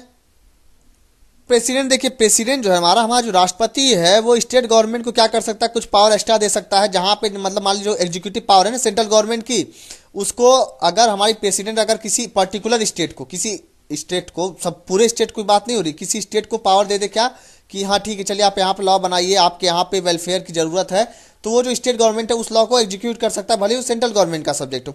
इसी तरीके से अगर उल्टा देखे, जो गवर्नर जो है स्टेट का, वो किसी भी जो स्टेट से रिलेटेड कोई सब्जेक्ट है, ठीक है, स्टेट गवर्नमेंट पे जिसको लॉ बनाना है, तो वो तो सीएम करेगा, गवर्नर तो करेगा नहीं, वो तो सीएम का काम है ना, लेजिस्लेशन का काम है। तो गवर्नर उस पर कोई लॉ बना देगा, उसको उस पावर का लॉ नहीं बना देगा, सॉरी, उस पावर, उस एक्ट को लागू करेगा, उस लॉ को लागू करेगा। एग्जीक्यूटिव फंक्शन गवर्नर के पास आ जाएगी, कब, जब जो है हमारा जो सेंट्रल गवर्नमेंट है वो गवर्नर को वो पावर दे दे, ठीक है, जो पार्लियामेंट अगर कहूँ तो गवर्नर पावर दे दे। और ये जो म्यूचुअल डेलीगेशन है ना, ये कंडीशनल भी है और अनकंडीशनल भी है, डिपेंडेंट है, ठीक है। हमारे कॉन्स्टिट्यूशन में ये भी प्रोविजन है, क्या प्रोविजन है कि जो एग्जीक्यूटिव फंक्शन है ना सेंटर का, वो स्टेट को मिल सकता है। कब मिल सकता है? जब हमारी जो पार्लियामेंट है, और भले ही स्टेट को मंजूर हो या ना मंजूर हो, स्टेट को रिक्वेस्ट करने की जरूरत नहीं है पार्लियामेंट से, मतलब सेंट्रल गवर्नमेंट से। अगर पार्लियामेंट मान लीजिए कोई उससे रिलेटेड कोई लॉ पास कर देता है कि हाँ ये जो पावर है, भले वो पावर यूनियन लिस्ट में आ रहा हो, उस पावर को एग्जीक्यूट करने के लिए अगर पार्लियामेंट कह दे, पार्लियामेंट कहेगा यहाँ पे, ठीक है, ना कि सेंटर, ये बात याद रखें, मतलब सॉरी, ना कि प्रेसिडेंट। पार्लियामेंट अगर अपना कोई डेलीगेशन भेज दे तो वो वहां पे वो जो पावर है, जो सेंट्रल पावर, किसी पास चली, स्टेट के पास चली जाएगी, ठीक है फ्रेंड्स। अच्छा, अब देखिए एक बात अब मैं आपको यहाँ बताऊंगा। लेकिन देखिए, अगर मान लीजिए जो स्टेट गवर्नमेंट है वो चाहे कि किसी सेंट्रल गवर्नमेंट के पावर, जो सेंट्रल गवर्नमेंट की जो एग्जीक्यूटिव पावर है उस पे उसको जो है एग्जीक्यूट करना चाहे, उसके एग्जीक्यूटिव पावर को पाना चाहे, तो ऐसा वो नहीं कर सकती है लॉ पास करके। लेकिन पार्लियामेंट हमारी कर सकती है कि सेंट्रल गवर्नमेंट के पावर को स्टेट गवर्नमेंट दे सकती है, ठीक है। ये बात समझ गए आप? क्योंकि स्टेट लेजिस्लेचर ऐसा नहीं कर सकती, स्टेट गवर्नमेंट अपने विधानसभा में ऐसा लॉ बना के पास नहीं कर सकती है। अच्छा, अब हम आगे बात करूं, जैसा कि आपने देखा होगा जो म्यूचुअल डेलीगेशन ऑफ फंक्शन है, ये जो सेंटर और स्टेट के बीच में जो है, ये किसके किसके ऊपर निर्भर है? कोई एग्रीमेंट हुआ हो दोनों के बीच, या फिर लेजिस्लेशन के द्वारा, मतलब उसके लिए कोई लॉ बना दिया गया हो, ठीक है। लेकिन ये जो पहला वाला है, जो एग्रीमेंट के अंदर, ये तो स्टेट गवर्नमेंट और सेंट्रल गवर्नमेंट दोनों यूज करते हैं। लेकिन स्टेट गवर्नमेंट ये जो लेजिस्लेशन वाला प्रोसेस है ना, कि कोई लॉ बना के किसी पावर के एग्जीक्यूटिव राइट्स ले ले, तो वो स्टेट गवर्नमेंट नहीं कर सकता। वही कहा गया सेंट्रल गवर्नमेंट का एग्रीमेंट वाला भी उसके पास वो है, और साथ में लेजिस्लेशन वाला भी है। लेकिन स्टेट गवर्नमेंट के पास सिर्फ एक ही है, वो क्या है? अंडर एन एग्रीमेंट, मतलब एग्रीमेंट के द्वारा ऐसा कर सकते हैं। उसका देखिए cooperation between the centre and state. तो इसमें क्या कहा गया है कि जो सेंट्रल गवर्नमेंट और जो स्टेट गवर्नमेंट, ये दोनों ही एक दूसरे को क्या करेंगे? कॉपरेट करेंगे, ठीक है। तो देखिए, तो पार्लियामेंट जो है, पार्लियामेंट ने क्या प्रोवाइड किया है? अगर कोई इंटर स्टेट रिवर या फिर रिवर वैली से रिलेटेड कोई भी डिस्प्यूट हो जाता है, ठीक है, तो उस पर जो है पार्लियामेंट उसके लिए लॉ बना सकती है, ठीक। तो इससे क्या होगा? डिस्प्यूट खत्म हो जाएगा। साथ ही देखिए, जो हमारा प्रेसिडेंट है, पॉइंट नंबर 2 में, प्रेसिडेंट इस्टेब्लिश कर सकता है। क्या इस्टेब्लिश कर सकता है? आर्टिकल 263 के अकॉर्डिंग, आर्टिकल 263 को यूज करके वो एक इंटर स्टेट काउंसिल इस्टेब्लिश कर सकता है। और किस लिए इस्टेब्लिश करेगा? इन्वेस्टिगेशन के लिए या फिर डिस्कशन के लिए। कोई भी कॉमन इंटरेस्ट है किसके बीच? सेंट्रल गवर्नमेंट और स्टेट गवर्नमेंट के बीच में, ठीक है। तो इंटर स्टेट काउंसिल, अगर क्वेश्चन आ जाए कि प्रीलिम्स में कि इंटर स्टेट काउंसिल से रिलेटेड कौन सा आर्टिकल है, तो वह है आर्टिकल नंबर 263। और ऐसा काउंसिल बना था, कब बना था? 1990 में। देखिए, फुल फेथ और क्रेडिट जो है दिया जाएगा किसको? जो भी हमारा टेरिटरी ऑफ इंडिया है ना, उसको देंगे, ठीक है। चाहे कोई भी एक्ट बने, पब्लिक एक्ट बने या रिकॉर्ड बने या कोई भी जुडिशियल प्रोसीडिंग हो, किसके द्वारा? सेंट्रल गवर्नमेंट और स्टेट गवर्नमेंट के द्वारा। तो उसको जो है पूरे देश में उसका जो है उसका फुल फेथ रहेगा, उसको क्रेडिट दिया जाएगा, ठीक है। मतलब हमारा जो पूरा टेरिटरी ऑफ इंडिया, मतलब हमारा पूरा देश, चाहे वो हमारे जो भी यूनियन टेरिटरी है, उन सबको लेके बोलते हैं, ठीक है। अच्छा, अब हम आगे बात करते हैं। पार्लियामेंट जो है हमारा जो संसद भवन है, वो चाहे तो एक अप्रोप्रिएट किसी अथॉरिटी को अपॉइंट कर सकती है। अब ये किस लिए अपॉइंट करेगी? मान लीजिए कोई भी इंटर स्टेट फ्रीडम, मतलब जो भी ट्रेड से, कॉमर्स से या कोई इंटर कोर्ट से रिलेटेड कोई भी डिस्प्यूट हो जाता है, ठीक है, किसके बीच? स्टेट के बीच। मान लीजिए दो स्टेट के बीच में ऐसा हो जाता है कि मान लीजिए बिहार, एक एग्जांपल देखें मैं आपको बताता हूँ। मान लीजिए बिहार ने कहा कि यूपी से कोई भी ट्रेड का जो सामान आएगा उस पर क्या होगा? उस पर टैरिफ लगेगा, उस पर टैक्स लगा दे, ऐसा कुछ कर दे। तो इस तरह के डिस्प्यूट के लिए, ट्रेड से रिलेटेड कोई डिस्प्यूट हो या कॉमर्स से रिलेटेड कोई डिस्प्यूट हो, तो उसको सुलझाने के लिए कोई अथॉरिटी अपॉइंट कर सकती पार्लियामेंट, जिससे कि इन दोनों के कॉन्फ्लिक्ट जो है, इन दोनों स्टेट का झगड़ा सुलझ जाए। लेकिन आज तक इस तरीके की अथॉरिटी की जरूरत नहीं पड़ी है हमको, और भगवान करे आगे भी ना पड़े, क्योंकि आप भी जानते हैं इससे हमारा फेडरलिज्म का कॉन्सेप्ट, साथ ही हमारे देश की हारमोनी और यूनिटी भी काफ़ी ज़्यादा उसको खतरा रहेगा, ठीक है। अब आगे हम बात करेंगे ऑल इंडिया सर्विसेज की। तो देखिए फ्रेंड, जैसे कि और भी जितने भी फेडरेशन है, वहाँ पे क्या एक सेंट्रल गवर्नमेंट के कुछ सर्विसेज रहती हैं पब्लिक सर्विसेज, और कुछ स्टेट गवर्नमेंट की पब्लिक सर्विसेज रहती हैं, ठीक है। लेकिन साथ साथ हमारे देश में सेंट्रल गवर्नमेंट की सर्विसेज तो हैं ही, स्टेट गवर्नमेंट की सर्विसेज हैं, साथ ही साथ हमारे ऑल इंडिया सर्विसेज में, जो कौन से आईएएस, आईपीएस और IFS, Indian administrative service, Indian police service और इंडियन फॉरेन सर्विस, ओ सॉरी इंडियन फॉरेस्ट सर्विस, ठीक है। इंडियन फॉरेन सर्विस आप इसको मत समझिएगा, ये है इंडियन फॉरेस्ट सर्विस। और देखिए इसमें जिनका भी जो भी लोग ये रहते हैं, जो भी आईएएस आईपीएस या आईएफएस रहते हैं, ये लोग टॉप पोजीशन ऑक्यूपाई कर, मतलब टॉप पोजीशन पहुंचते हैं, भले ही कहाँ पे, स्टेट गवर्नमेंट में भी पहुंचेंगे और सेंट्रल गवर्नमेंट में पहुंचेंगे, ठीक है। आपको पता है ये सब चीजें। तो चलिए अब आगे हम बात करेंगे। और लेकिन देखिए इनको भर्ती कौन करेगा, इनका रिक्रूटमेंट कौन करता है, इनका रिक्रूटमेंट करता है सेंट्रल गवर्नमेंट, और इनको ट्रेनिंग भी सेंट्रल गवर्नमेंट कर देती है, ठीक है। लेकिन ये लोग सर्व किसको करते हैं, स्टेट गवर्नमेंट को भी करते हैं और सेंट्रल गवर्नमेंट को भी अपनी सर्विस प्रोवाइड कराते हैं। और देखिए इनकी सर्विस है उसको कंट्रोल कौन करता है, इनको जो है कंट्रोल सेंट्रल गवर्नमेंट भी करती है और स्टेट गवर्नमेंट भी करती है। लेकिन जो अगर कहें सबसे ज़्यादा कंट्रोल किसका होता है, आईएएस आईपीएस और आईएफएस के सर्विस पे, मतलब उन तो उसको कौन कंट्रोल करता है, सबसे ज़्यादा कंट्रोल किसका होता है, सेंट्रल गवर्नमेंट के पास ज़्यादा पावर होता है as compare to state government के। चलिए आज मैं आपको बताऊंगा इतिहास किस तरीके से आईएएस आईपीएस आया हमारे देश में। तो देखिए 1947 में इंडियन सिविल सर्विसेज जो था, इस तरीके का एग्जाम होता था पहले। तो 1947 में हमने आईसीएस को रिप्लेस कर दिया, किससे, आईएएस को, ठीक है। और उससे पहले वही 1947 में ही हमने इंडियन पुलिस को आईपी को हमने किससे रिप्लेस कर दिया, आईपीएस से, इंडियन पुलिस सर्विस से। और इनको क्या कर दिया, इनको ऑल इंडिया सर्विस का दर्जा दे दिया हमने अपने कॉन्स्टिट्यूशन में। उसके बाद देखिए 1966 में क्या होता है, हमने एक नया ऑल इंडिया सर्विस बनाया, और वो क्या था, इंडियन फॉरेस्ट सर्विस। कब बनाया, 1962 में। और देखिए आर्टिकल 312 है, उसमें जो हम जो हमारे कॉन्स्टिट्यूशन का है, उसमें ये कहा गया है कि जो हमारी राज्यसभा है ना, वो कोई रिजोल्यूशन पास करके कोई भी नया ऑल इंडिया सर्विस क्रिएट कर सकती है। ये दोस्तों ये जो तीनों सर्विस हैं, इनके चाहे कोई भी डिवीजन हो, चाहे किसी भी स्टेट में इनकी पोस्टिंग हो, अलग अलग स्टेट में इनकी पोस्टिंग रहेगी। आपको पता है यूपीएससी का एग्जाम कंडक्ट होता है, तो उससे हम लोग आईएएस आईपीएस और आईएफएस बनते हैं। तो आपको कैडर एलोकेट करना होता है, आप कैडर चुनते हैं, आप किसी भी स्टेट के कैडर को चुने, इनका जो अधिकार रहेगा वो बराबर रहेगा, चाहे किसी भी स्टेट में इनकी पोस्टिंग रहे, इनका स्टेटस भी बराबर रहेगा, भले उनकी पोस्टिंग चाहे यूपी में हो, बिहार में हो, बंगाल में हो, कहीं भी हो, ये कलेक्टर ही बनेंगे। साथ ही देखिए इनका जो पे स्केल रहेगा ना दोस्तों, जो इनको जो सैलरी जो मिलेगी वो भी पूरे देश में हर जगह इक्वल मिलेगी, ठीक है। ऐसा नहीं कि यूपी वाले को ज़्यादा सैलरी मिलेगी और असम वाले को कम मिलेगी। ये बात क्लियर हो गया होगा।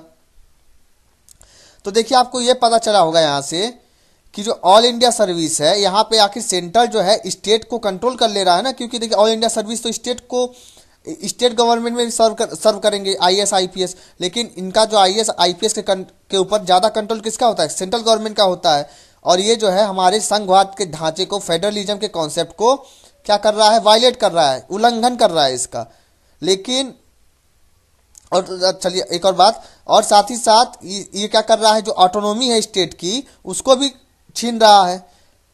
तो ऐसा नहीं है, इसको इसलिए किया गया है जिससे कि हमारे देश में तो देखिए ऐसा करने के लिए ऐसा क्यों किया गया, तो इसके लिए कुछ कारण दिए गए हैं कि क्यों हमने ऑल इंडिया सर्विस को बनाया। तो देखिए जिससे कि हम मेंटेन कर सकें काफ़ी ज़्यादा हाई स्टैंडर्ड ऑफ एडमिनिस्ट्रेशन, कहाँ पे, सेंट्रल गवर्नमेंट में भी, और मतलब सेंटर में भी, केंद्र में भी और स्टेट में भी। और साथ ही देखिए इन लोगों से क्या होता है, जो भी हमारे ऑल इंडिया सर्विसेज के जो कर्मचारी होते हैं, ये लोग पूरे देश में ना एक ही जैसी यूनिफॉर्मिटी लाते हैं हर लॉ के लिए, ठीक है। जितने भी एडमिनिस्ट्रेटिव प्रोविजन रहेंगे सब पूरे देश में एक ही जैसे प्रोविजंस को लागू करते हैं, जिससे कि हमारे देश में क्या रहे, यूनिफॉर्मिटी रहे, एक ही जैसा रहे। ऐसा ना रहे कि हर स्टेट में अलग अलग तरीके के लॉ रहें। देखिए ये लोग मान लीजिए कोई कॉमन इंटरेस्ट है किसका, सेंटर और स्टेट का, सेंट्रल गवर्नमेंट और स्टेट गवर्नमेंट का कोई कॉमन इंटरेस्ट है, तो ये लोग क्या प्रोवाइड करते हैं, कॉपरेशन प्रोवाइड करते हैं, कोऑर्डिनेशन प्रोवाइड करते हैं, ठीक है, दोनों को। और देखिए ये जो ऑल इंडिया सर्विस जो बनाई गई, तो कॉन्स्टिट्यूएंट असेंबली में तो डॉक्टर BR अम्बेडकर ने इसको क्या कहा है, समझाया क्या कि हमको क्यों ज़रूरत है। तो चलिए अब समझते हैं इन्होंने क्या कहा था। जैसा कि हमारे देश में क्या है, डुअल पॉलिटी है, फेडरलिज्म का कॉन्सेप्ट हमने अपनाया, हमारे यहाँ सेंट्रल गवर्नमेंट और स्टेट गवर्नमेंट दोनों ही हैं। तो जितने भी देश जहाँ पे जो भी फेडरल कंट्रीज हैं, जहाँ पे संघवाद का ढांचा है, जहाँ पे स्टेट गवर्नमेंट और सेंट्रल गवर्नमेंट होते हैं, वहाँ पे डुअल पॉलिटी के साथ साथ डुअल सर्विस भी होती है। मतलब स्टेट गवर्नमेंट का अपना सर्विस होगा और सेंट्रल गवर्नमेंट का अपना सर्विस होगा। ऐसा हमारे देश में भी है दोस्तों, ठीक है। लेकिन एक एक्सेप्शन है हमारे देश में। देखिए, आपको ही पता होगा सेंट्रल गवर्नमेंट की सर्विस है, जैसे कि अगर मैं बात करूं यहीं पे जो इंडियन फॉरेन सर्विस है, आईआरएस, इंडियन रेवेन्यू सर्विस, ये सब किसके अंदर आ जाती है? ये सब हैं सेंट्रल गवर्नमेंट के अंडर में, ठीक है फ्रेंड्स। और वहीं जैसे कि जो यूपीपीसीएस हो गया या जो भी स्टेट के पब्लिक सर्विस कमीशन होते हैं, वो सब किसके अंदर आते हैं? वो स्टेट के अंदर आते हैं। तो ये दोनों तो हमारे यहाँ है ही। साथ ही ये जो आईएएस, आईपीएस, आईएएस हैं, ये क्या है? ऑल इंडिया सर्विसेज हैं। तो ऐसा इसलिए है क्योंकि ये सब स्ट्रेटेजिक हैं।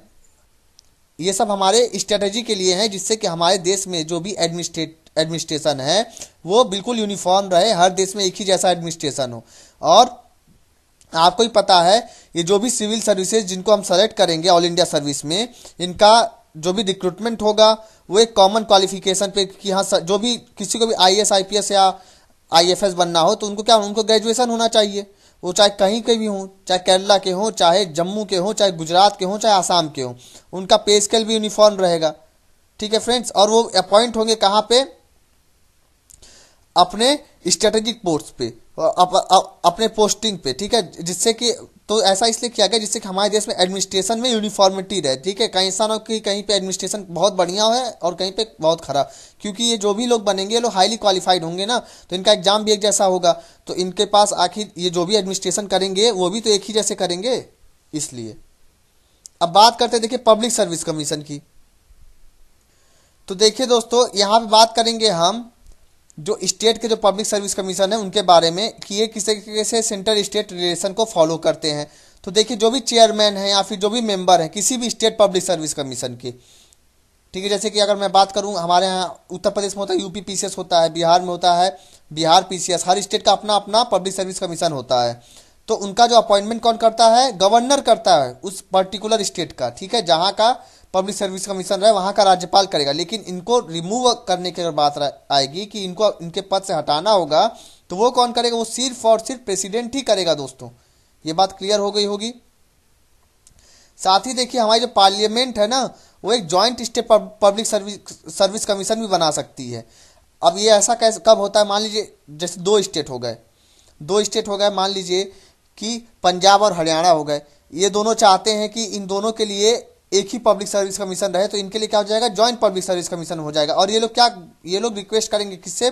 पार्लियामेंट से रिक्वेस्ट करेंगे, तो वो क्या करेंगे? वो लॉ बना देगा, ठीक है। तो और वो जो है एक जॉइंट पब्लिक सर्विस कमीशन इन दोनों स्टेट्स के लिए बना देगा। तो इनका जो भी चेयरमैन या फिर मेंबर इस joint state public service commission के जो अपॉइंट होंगे उनको कौन करेगा? इनका अपॉइंटमेंट भी प्रेसिडेंट करेगा।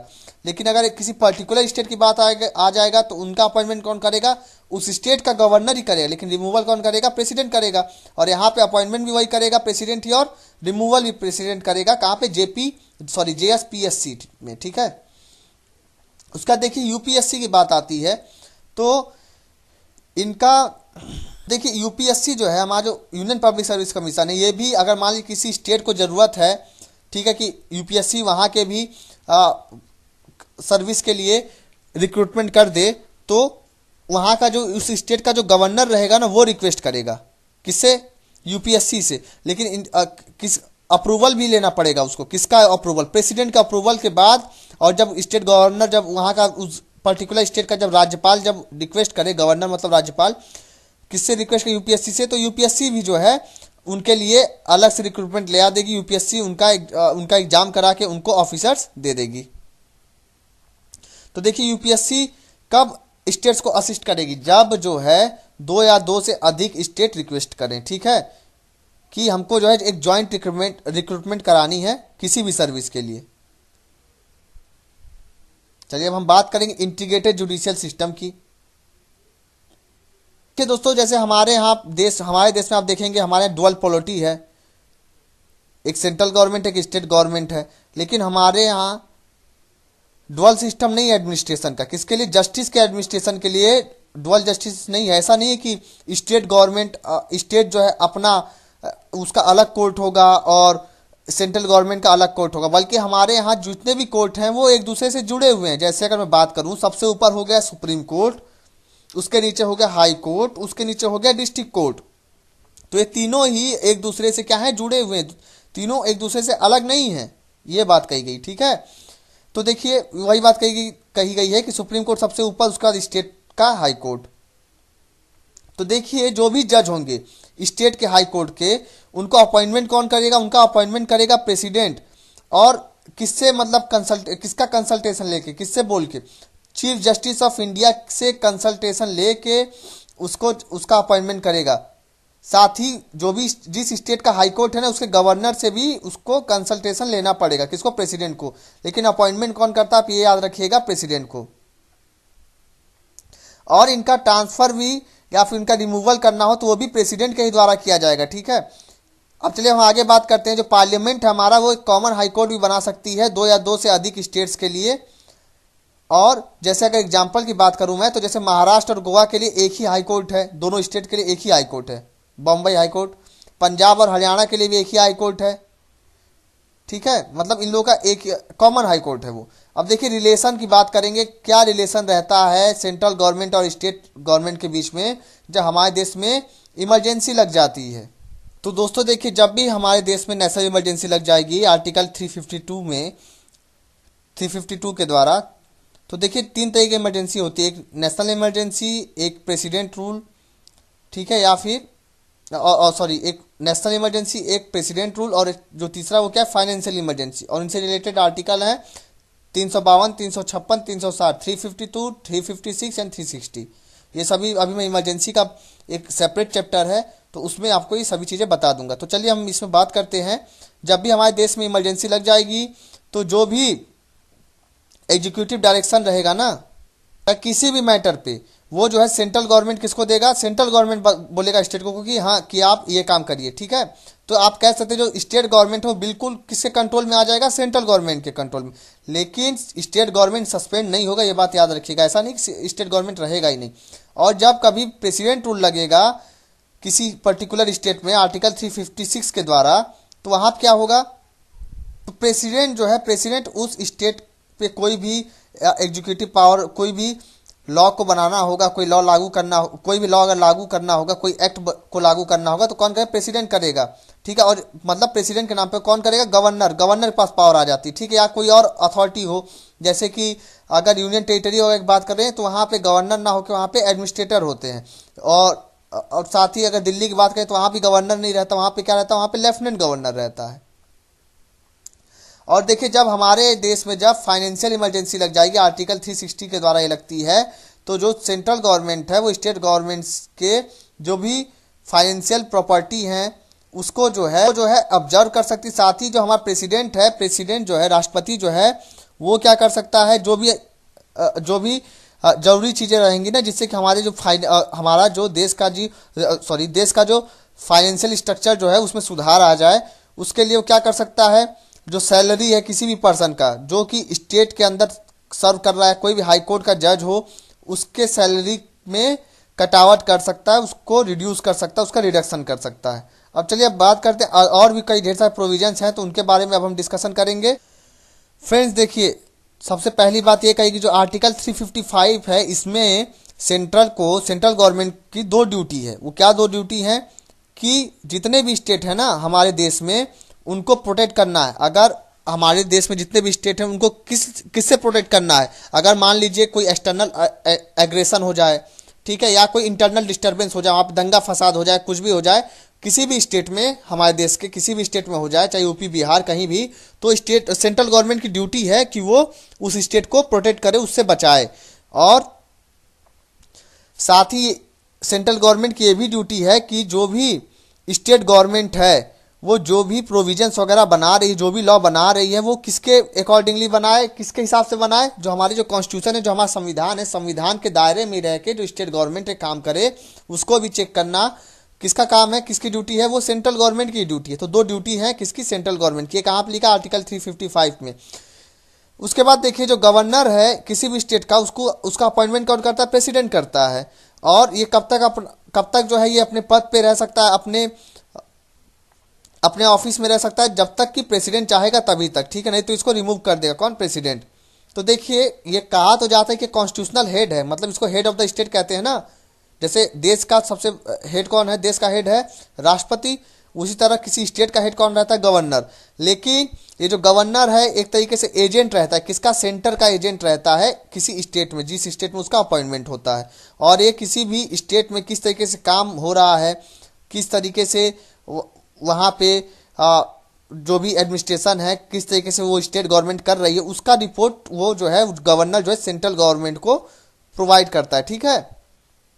उसके बाद देखिए जो भी स्टेट इलेक्शन कमिश्नर है, किसी कोई भी स्टेट इलेक्शन कमिश्नर है, उनका अपॉइंटमेंट तो करता है गवर्नर, लेकिन जो उस स्टेट का जो गवर्नर रहेगा, लेकिन इनका रिमूवल कौन करता है, प्रेसिडेंट, ठीक है फ्रेंड्स। तो ये थे अदर प्रोविजंस। अब हम बात करेंगे एक्स्ट्रा कॉन्स्टिट्यूशनल डिवाइसेस के बारे में। देखिए अभी तक आपने देखा जो कॉन्स्टिट्यूशनल डिवाइसेस थे, क्या चीज, मतलब इसका मतलब ये हो गया कि ये सभी चीज़ें हमारे संविधान में लिखी हुई थी, हमारे कॉन्स्टिट्यूशन में लिखी हुई थी।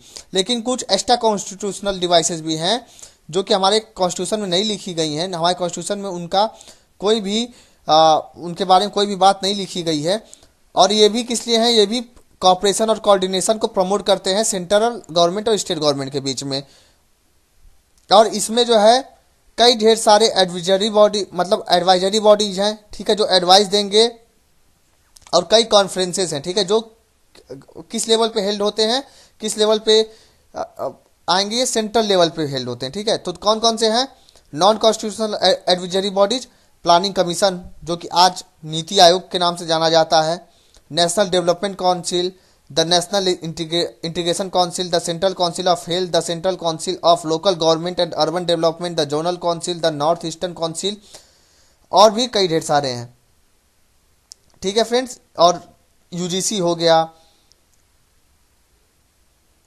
तो देखिए इन सभी के जो कॉन्फ्रेंस होंगे या तो एनुअली होते हैं, मतलब साल भर में एक बार, या फिर जिस तरीके से उनके बारे में सेंटर और स्टेट के बीच में जिस तरीके से उस बॉडी के बारे में लिखा हो कि किस तरीके से उनको मिलना हो, ठीक है, चाहे 6 महीने में एक बार हो सकता है, 3 महीने में एक बार हो सकता है।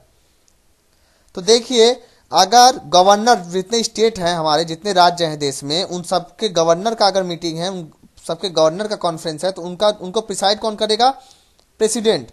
अगर सीएम, जितने सीएम है सभी स्टेट के, अगर उनका कॉन्फ्रेंस है तो उनको प्रिसाइड कौन करेगा, प्राइम मिनिस्टर। और मान जो भी चीफ सेक्रेटरी हैं पूरे स्टेट के, अगर उनका कॉन्फ्रेंस होगा तो उनको प्रिसाइड कौन करेगा, कैबिनेट सेक्रेटरी। और अगर मान लीजिए कि कॉन्फ्रेंस हो किसका, आईजीपी, जो भी आपको पता है पुलिस हर एक स्टेट के अलग अलग होती है, तो मान लीजिए जितने भी इंस्पेक्टर जनरल हैं, मतलब इंस्पेक्टर आईजी हैं पुलिस के सभी स्टेट्स के, अगर उनका कोई कॉन्फ्रेंस हो रहा है, उस तरीके से भी कॉन्फ्रेंस होता है। जो चीफ जस्टिस है वो प्रिसाइड करता है कौन सा कॉन्फ्रेंस, उसमें जो है उसका, जैसे चीफ जस्टिस कॉन्फ्रेंस में प्रेसिडेंट कौन होता है, अध्यक्ष कौन होगा उसका, चीफ जस्टिस होगा भारत का। कॉन्फ्रेंस होता है वाइस चांसलर का भी, होम मिनिस्टर कॉन्फ्रेंस भी होता है, जो कि जो सेंट्रल होम मिनिस्टर रहता है उसके द्वारा उसको जो है प्रिसाइड किया जाता है। लॉ मिनिस्टर्स कॉन्फ्रेंस भी होता है, जो कि सेंट्रल लॉ मिनिस्टर द्वारा प्रिसाइड किया जाता है। तो फ्रेंड्स ये था पूरा एडमिनिस्ट्रेटिव रिलेशन जो हमने अभी तक डिस्कस कर लिया। अब हम आगे बात करेंगे फाइनेंशियल रिलेशन के बारे में। कि सबसे पहले हमने क्या देखा, लेजिस्लेटिव रिलेशन, उसके बाद हमने देखा एग्जीक्यूटिव रिलेशन। अब हम जो आखिरी रिलेशन है इस यहाँ पे फाइनेंशियल रिलेशन। तो देखिए आर्टिकल 268 से लेकर 293 जो हमारे पार्ट 12 है कॉन्स्टिट्यूशन का, उसमें जो है सेंटर स्टेट रिलेशन के, सेंट्रल गवर्नमेंट और स्टेट गवर्नमेंट के बीच में फाइनेंशियल रिलेशन किस तरीके से रहेगा उसके बारे में प्रोविजंस लिखे गए हैं, उसके बारे में बताए गए हैं। तो देखिए अब यहाँ पे बात करेंगे कि कौन कौन टैक्स को एलोकेट करने की पावर हमारे कॉन्स्टिट्यूशन में किस तरीके से डिवाइड की गई सेंट्रल गवर्नमेंट और स्टेट गवर्नमेंट के बीच में। तो जो हमारी पार्लियामेंट है, पार्लियामेंट के पास पावर है कि वो टैक्स लगा सकती है कौन से सब्जेक्ट में, जो कि उन सब्जेक्ट्स पे जो कि यूनियन लिस्ट में दिए गए हैं। तो उस पर टैक्स कौन एलोकेट करेगा, पार्लियामेंट। और ये कितने टोटल 15 है नंबर में। और जो स्टेट लेजिस्लेचर है, जो विधानसभा होती है किसी स्टेट की, उसके पास एक्सक्लूसिव पावर होता है टैक्स एलोकेशन का, जो भी सब्जेक्ट्स स्टेट लिस्ट के अंदर मतलब दायरे में आते हैं। और ये कितने हैं टोटल, ये 20 है नंबर में। और देखिए जो भी पार्लियामेंट हो या फिर जो स्टेट लेजिस्लेचर, उनके पास पावर रहता है कि कॉन्करेंट लिस्ट पे के अंदर जो भी सब्जेक्ट्स आते हैं उनके ऊपर टैक्स लगा सकती है, एलोकेट कर सकती है टैक्स, जो कि टोटल 3 है नंबर में। और देखिए जो रिजोल्यूटरी पावर है ना टैक्सेशन का, तीनों ही लिस्ट, जो यूनियन लिस्ट, स्टेट लिस्ट और कॉन्करेंट लिस्ट, तीनों में ही कहीं तीनों में ही उसको नहीं रखा गया है, तीनों ही लिस्ट से बाहर हैं। उनके टैक्स के एलोकेशन के पावर किसके पास है? पार्लियामेंट के पास है। इस हिसाब से कौन कौन से टैक्स, जो ये रेसिड्यूरी पावर के हिसाब से कौन कौन से टैक्स लगा सकती है? गिफ्ट टैक्स लगा सकती है, वेल्थ टैक्स लगा सकती है, या फिर एक्सपेंडिचर टैक्स लगा सकती है। तो देखिए कॉन्स्टिट्यूशन में लिखा हुआ है कि कौन जो है टैक्स, कोई भी कई तरीके के टैक्स होते हैं ना हमारे यहाँ, इनकम टैक्स, इनडायरेक्ट टैक्स होता है और डायरेक्ट टैक्स होता है। तो देखिए कॉन्स्टिट्यूशन में प्रोविजन है कि कौन टैक्स लगाएगा, ठीक है, कौन टैक्स कलेक्ट करेगा और किनके बीच में टैक्स का डिवीजन होगा। तो जैसे अगर एग्जांपल की बात करूं मैं, जो हमारा इनकम टैक्स है वो किसके द्वारा लगाया जाता है? सेंट्रल गवर्नमेंट के द्वारा लगाया जाता है। कलेक्ट कौन करता है? सेंट्रल गवर्नमेंट कलेक्ट करता है, लेकिन इनका डिस्ट्रीब्यूशन, जो इनकम टैक्स जो हमारा होता है उसका डिस्ट्रीब्यूशन सेंट्रल गवर्नमेंट और स्टेट गवर्नमेंट दोनों के ही बीच में होता है। हमारे कॉन्स्टिट्यूशन ने जो टैक्सिंग पावर है स्टेट की, टैक्स लगाने की जो पावर स्टेट की उसको कहीं कहीं रिस्ट्रिक्ट भी किया है, उसको रोका भी है, मतलब एक तरीके से उसको लिमिट कर दिया है, रोक दिया है कि हाँ इसके बाहर जाके आप टैक्स नहीं लगा सकते। तो देखिए जो हमारा जो स्टेट लेजिस्लेचर है वो जो है टैक्स लगा सकती है किसके ऊपर? स्टेट लेजिस्लेचर की बात करूँ, ये बात याद रखिएगा। प्रोफेशन, मान लीजिए कोई किसी प्रोफेशन की अगर मैं बात कर दूं कि कल को अगर जो भी स्टेट गवर्नमेंट है, जैसे मैं जिस स्टेट में रहता हूँ वो स्टेट गवर्नमेंट क्या करे कि जो भी टीचर्स हैं उनके ऊपर टैक्स लगा दे कि हाँ जो टीचर्स रहेंगे वो लोग इतना टैक्स देंगे टीचर्स टैक्स के तौर पे, तो वो टैक्स स्टेट गवर्नमेंट लगा सकती है। ट्रेड टैक्स लगा सकती है, कॉलिंग टैक्स लगा सकती है, या फिर एम्प्लॉयमेंट टैक्स लगा सकती है। लेकिन इन सभी टैक्सों का जो टोटल अमाउंट होगा ना, जो किसी एक पर्सन के द्वारा जो दिया जाएगा, वो पूरे साल भर का 2,500 रुपये से ज़्यादा नहीं होना चाहिए। अगर 2,500 रुपये से ज़्यादा रहेगा तो ये वायलेशन हो जाएगा और ये टैक्स मान्य नहीं रहेगा, ठीक है। उसके बाद देखिए जो स्टेट लेजिस्लेचर है वो टैक्स लगा सकती है किसके ऊपर? कोई भी सेलिंग हो या परचेसिंग हो किसकी? गुड्स की। न्यूज़पेपर को छोड़ के ये बात याद रखिए, देखिए एक्सेप्शन है, ठीक है, न्यूज़पेपर पे टैक्स नहीं लगता है। लेकिन ये जो पावर है स्टेट गवर्नमेंट का सेलिंग एंड परचेसिंग पे, बेचने और खरीद पे किसी भी गुड्स के, वो क्या है, उसके कुछ 4 रेस्ट्रिक्शन भी है। अब वो क्या क्या है? तो देखिए कोई भी जो स्टेट गवर्नमेंट है वो अपने स्टेट के बाहर के किसी भी सेलिंग और परचेसिंग पे, खरीद और बिक्री पे टैक्स नहीं लगा सकती गुड्स के। और जो स्टेट गवर्नमेंट है अगर किसी हम दूसरे देश से इंपोर्ट या एक्सपोर्ट कर रहे हैं तो उसके भी सेलिंग और परचेसिंग पे स्टेट गवर्नमेंट टैक्स नहीं लगा सकती है। अगर हम किसी दूसरे देश से कर रहे हो तो सेंट्रल गवर्नमेंट देखेगी ना, इंपोर्ट ड्यूटी लगाएगी, एक्सपोर्ट ड्यूटी लगाएगी, तो स्टेट गवर्नमेंट उस पर नहीं लगाएगी। उसके बाद देखिए किसी भी तरीके की टैक्स नहीं लगा सकती है कौन? स्टेट लेजिस्लेचर, जब इंटर स्टेट ट्रेड हो, ठीक है फ्रेंड्स, मतलब स्टेट के अंदर ही अगर ट्रेड हो रहा हो तो वो जो है टैक्स नहीं लगा सकती है। अब देखिए हम आगे बात करते हैं। मान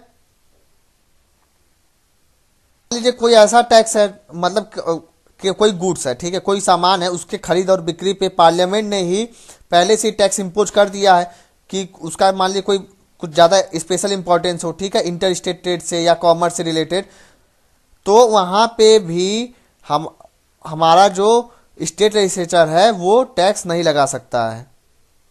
उसके बाद देखिए जो स्टेट लेजिस्लेचर है वो टैक्स किसके ऊपर लगा सकता है? जो भी हम इलेक्ट्रिसिटी, जो बिजली का जो खर्च करेंगे उसके ऊपर वो टैक्स लगा सकता है कि हम जो बिजली का उपयोग करेंगे या जो भी हम बिजली को बेचेंगे, जो बिजली की जो बिक्री करेंगे, इलेक्ट्रिसिटी की जो बिक्री करेंगे उसके ऊपर टैक्स लगा सकता है। लेकिन ये जो टैक्स लगेगा ये किनके ऊपर नहीं लगेगा? जैसे वो इलेक्ट्रिसिटी जो कि सेंट्रल गवर्नमेंट के द्वारा कंज्यूम की जा रही हो, सेंट्रल गवर्नमेंट उसका जो यूज कर रहा हो, या फिर सेंट्रल गवर्नमेंट के द्वारा बेची जा रही हो, या फिर वो जो इलेक्ट्रिसिटी वो कंज्यूम किसके द्वारा की जा रही है, जो हमारा हमारा जो रेलवे डिपार्टमेंट है उसके द्वारा अगर कंज्यूम की जा रही तब भी जो स्टेट लेजिस्लेचर है वो उस पर टैक्स नहीं लगा सकता है। ठीक है फ्रेंड्स, चलिए हम आगे बात करते हैं। जो हमारा स्टेट लेजिस्लेचर है, जो स्टेट गवर्नमेंट है, वो टैक्स लगा सकती है किसके ऊपर, वाटर टैक्स ले सकती है, इलेक्ट्रिसिटी स्टोर टैक्स ले सकती है, जनरेटेड टैक्स ले सकती है, कंज्यूम टैक्स ले सकती है, डिस्ट्रीब्यूटेड टैक्स ले सकती है, या सोल टैक्स ले सकती है। तो ये देखिए, ये कोई भी अथॉरिटी रहे, ठीक है, जो पार्लियामेंट के द्वारा इस्टेब्लिश की जाए, और डेवलप कर सकती है एक इंटर स्टेट रिवर और रिवर वैली। लेकिन देखिए ये जो टैक्स लगाने की जो ये टैक्स का प्रोविजन है ना, इसको जो है स्टेट लेजिस्लेचर को, जो विधानसभा है किसी स्टेट का, उसको जो है प्रेसिडेंट से भी असेंट लेना पड़ेगा। प्रेसिडेंट जो हमारा जो राष्ट्रपति है उससे भी मंजूरी उस स्टेट गवर्नमेंट को लेनी पड़ेगी उस लॉ से रिलेटेड। चलिए हम बात करते हैं डिस्ट्रीब्यूशन ऑफ टैक्स रिवेन्यूज के बारे में, कि जो भी टैक्स इकट्ठा हो जाता है उसका डिस्ट्रीब्यूशन किस हिसाब से होगा। फ्रेंड्स, 80th कॉन्स्टिट्यूशनल अमेंडमेंट होता 2000 में और 88th अमेंडमेंट हुआ 2003 में। इसमें कुछ मेजर चेंजेस किए गए कि किस लिए, डिस्ट्रीब्यूशन ऑफ टैक्स रिवेन्यू, मतलब जो भी टैक्स इकट्ठा हुआ उसका डिस्ट्रीब्यूशन कैसे होगा मतलब स्टेट गवर्नमेंट और सेंट्रल गवर्नमेंट के बीच में। तो देखिए जो पहला वाला जो है, जो 80th अमेंडमेंट है, उसने किसके रिकमेंडेशन को अफेक्ट दिया, जो 10th फाइनेंस कमीशन था उसमें प्रोविजन दिया गया था कि जो भी टोटल इनकम ऑब्टेन, मतलब जितना टोटल इनकम मिलेगा सेंट्रल गवर्नमेंट को, ठीक है, सेंट्रल टैक्स के तौर पे या जो सेंट्रल ड्यूटी है उसके तौर पे, तो 29% रहेगा, वो जिस स्टेट के द्वारा सेंट्रल गवर्नमेंट ने इकट्ठा किया है उसको दिया जाएगा। और इसको कहा गया अल्टरनेटिव स्कीम ऑफ डिवोल्यूशन, और ये इफेक्ट में आया रेट्रोस्पेक्टिवली। अब देखिए मतलब समय से पीछे जाके अप्रैल 1 1996 से ही ये क्या हो जाएगा, इंप्लीमेंट हो जाएगा। अमेंडमेंट तो 2000 में, लेकिन इसका इंप्लीमेंटेशन 1 अप्रैल 1996 से, तो वही रेट्रोस्पेक्टिवली मतलब होता है समय में पीछे जाके।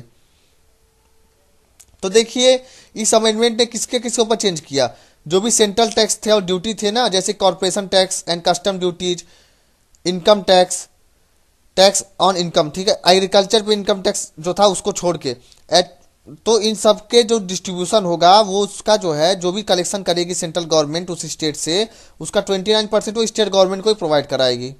उसके बाद देखिए जो 88th अमेंडमेंट आया, तो उसमें क्या हुआ, उसमें एक नया आर्टिकल जुड़ा हमारे कॉन्स्टिट्यूशन में, आर्टिकल नंबर 268A।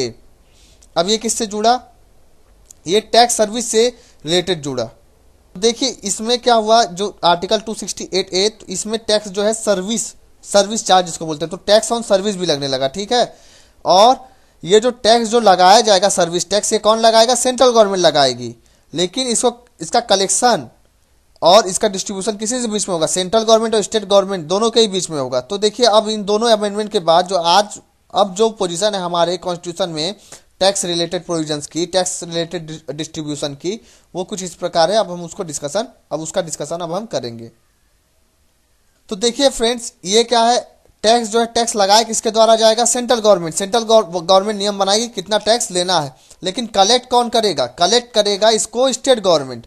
तो वो कौन कौन से टैक्स हैं, तो ये आर्टिकल 268 में लिखा हुआ है, जैसे स्टैम्प ड्यूटी पे टैक्स हो, ठीक है, या फिर चेक पे, किसी प्रॉमिसरी नोट पे, या कोई पॉलिसी हो इंश्योरेंस पे, ट्रांसफर ऑफ शेयर पे, तो ये टैक्स लगाए किसके द्वारा जाएगा, सेंट्रल गवर्नमेंट के द्वारा, लेकिन कलेक्ट कौन करेगा, स्टेट गवर्नमेंट। एक्साइज ड्यूटीज पे टैक्स हो, तो ये सभी टैक्स कौन लगाएगा, सेंट्रल गवर्नमेंट, लेकिन कलेक्ट कौन करेगा, स्टेट गवर्नमेंट। ये आर्टिकल 268 में लिखा हुआ है। अब देखिए जो सर्विस टैक्स है, जो मैंने भी बताया आपको, 88th अमेंडमेंट जब हमारा होता है तो उसमें एक नया आर्टिकल जुड़ा 268 है। तो उसमें क्या हुआ, जो सर्विस टैक्स ये लगाया किसके द्वारा जाएगा, कौन तय करेगा कि कितना सर्विस टैक्स लेना है, वो करेगा सेंट्रल गवर्नमेंट, लेकिन कलेक्शन कौन करेगा उसका, जो सेंट्रल गवर्नमेंट और स्टेट गवर्नमेंट, यहाँ पे दोनों ही कलेक्शन करेंगे। और यहाँ पे सिर्फ और सिर्फ स्टेट ही कलेक्शन कर रहा था, लेकिन यहाँ पे दोनों ही करेंगे। सॉरी। अब देखिए अगला कौन सा टैक्स है, वो है ऐसे टैक्स जो कि ऐसे टैक्स जिनका कलेक्शन और वो टैक्स कितना लगाया जाएगा वो दोनों ही कौन करेगा, सेंट्रल गवर्नमेंट, लेकिन उसका असाइनेशन स्टेट गवर्नमेंट करेगा। ये आर्टिकल 269 में आते हैं। मतलब उस टैक्स में से कुछ शेयर किसको मिलेगा, स्टेट गवर्नमेंट को ही मिलेगा। लेकिन उनका कलेक्शन और कितना उसको लिवाइव कौन करेगा, कितना लगना है उसको, वो कौन देखेगा, सेंट्रल गवर्नमेंट। तो देखिए जो भी सेल या परचेस होता है ना गुड्स पे अदर देन न्यूज़पेपर, वो कौन देखता है, वो इसी ऑप्शन सी वाले टैक्स के अंदर में आते हैं। टैक्स जैसे मान लीजिए जो भी इंटर स्टेट ट्रेड हो रहा है। अब देखिए जो अगला टैक्स है वो क्या है, वो ऐसे टैक्स जो कि कलेक्ट किए जाते हैं, लगाए जाते हैं किसके द्वारा, सेंट्रल गवर्नमेंट के द्वारा, लेकिन डिस्ट्रीब्यूट कहाँ पे होंगे, किनके इनके बीच होंगे, सेंट्रल गवर्नमेंट और स्टेट गवर्नमेंट दोनों के ही बीच में डिस्ट्रीब्यूट होंगे। वो लिखा आर्टिकल 270 में। तो इनके अंदर कौन कौन से टैक्स आते हैं, तो देखिए जितने भी टैक्स हैं ना वो सब के सब टैक्स इनके अंदर आ जाते हैं, लेकिन एक एक्सेप्शन है। अब वो एक्सेप्शन क्या क्या है, तो देखिए जो भी ड्यूटीज या टैक्स है ना जो कि 268, 268A और 269 में मेंशन है, वो एक्सेप्शन है। कोई सरचार्ज लग रहा है या ड्यूटी लग रहा हो जो 271 जो कि आप ऊपर देखे हैं, सॉरी वो नीचे है, मेंशन बिलो लिखा हुआ है, अभी आप नीचे देखेंगे, वो भी एक्सेप्शन, या कोई भी स्पेसिफिक पर्पज के अगर कोई टैक्स लगाया जा रहा है। अब देखिए surcharge on certain taxes and duties and purposes of certain of the centre, ये आर्टिकल 271 में लिखा हुआ है। तो देखिए सबसे पहले समझ सरचार्ज किस लिए होता है। देखिए टैक्स किस लिए लगता है, जैसे कि मान लीजिए आपका इनकम टैक्स लिया जा रहा है, अगर आपसे सरकार साल में 20,000 रुपये इनकम टैक्स ले रही है, तो वो 20,000 रुपये क्या करेगी सरकार, गवर्नमेंट क्या करेगी, वो कहीं भी जहां मन करे उसका, चाहे रोड बनाए, चाहे बिजली का खंभा गाड़े, जो करना करे वो कर सकती है। लेकिन सरचार्ज क्या होता है, टैक्स ऑन टैक्स होता है। अब यहाँ पे क्या होता है कि ये जो टैक्स वसूला जाएगा वो किसी पर्टिकुलर स्पेसिफिक पर्पज के लिए वसूला जाएगा, ठीक है। जैसे कि मान लीजिए कि एग्रीकल्चर के फायदे के लिए टैक्स लगाया जा रहा है, तो वो क्या हो जाएगा, सरचार्ज हो जाएगा, ठीक है फ्रेंड्स। ये क्या होता है, टैक्स ऑन टैक्स होता है सरचार्ज, इतना जान लीजिए आप। अच्छा अब हम बात करेंगे ऐसे कौन से टैक्स हैं जो कि लगाती भी स्टेट गवर्नमेंट और कलेक्ट भी स्टेट गवर्नमेंट करती है, तो अब हम उसके बारे में बात करेंगे। तो देखिए जो भी लैंड रिवेन्यू के टैक्स रहेंगे, टैक्स जो भी एग्रीकल्चर इनकम पे जो भी टैक्स लगेंगे, देखिए एग्रीकल्चर इनकम के टैक्स को स्टेट सेंट्रल गवर्नमेंट नहीं डिसाइड कर, कौन डिसाइड करेगा, स्टेट गवर्नमेंट। जो भी टैक्स लगेंगे लैंड और बिल्डिंग पे, मिनरल राइट पे, animal boat, road vehicle, luxuries, narcotics, human liquor for human alcohol मतलब दारू शराब पे जो भी टैक्स लगेंगे, ये सभी टैक्स कौन लगाएगा, सेंट्रल गवर्नमेंट। उसके बाद देखिए प्रोफेशन वाला तो मैंने एक्सेप्शन आपको बता दिया था कि 2,500 रुपये से ज़्यादा साल भर में नहीं होना चाहिए। अच्छा हम बात करेंगे distribution of non tax revenue. जो हमारी जो गवर्नमेंट है ना, चाहे सेंट्रल गवर्नमेंट चाहे स्टेट, वो खाली टैक्स लगा के ही पैसे नहीं कमाती है, वो और भी सोर्स हैं उसके नॉन टैक्स। जैसे कि जो भी पोस्ट या टेलीग्राफ है, आप जैसे 10 रुपये का टिकट खरीदते हैं तो वो आपको टिकट मिलता है ना, लेकिन वो 10 रुपये किसके रिवेन्यू में जाता है, वो गवर्नमेंट के रिवेन्यू में जाता है। या जो भी रेलवे है वहाँ से उनको रिवेन्यू मिलता है, बैंकिंग से मिलता है, ब्रॉडकास्टिंग से, ये किसको मिल रहा है, ये सब सेंट्रल गवर्नमेंट की बात कर रहा हूँ।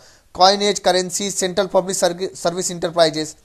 उसके बाद देखिए जो स्टेट गवर्नमेंट है उसको भी इसी तरीके से मिलता है, इरीगेशन से मिलेगा उसको, फॉरेस्ट से, फिशरीज से, जो स्टेट पब्लिक सेक्टर इंटरप्राइजेस रहेंगे वहाँ से। अब देखिए हम बात करेंगे grant in aid to states.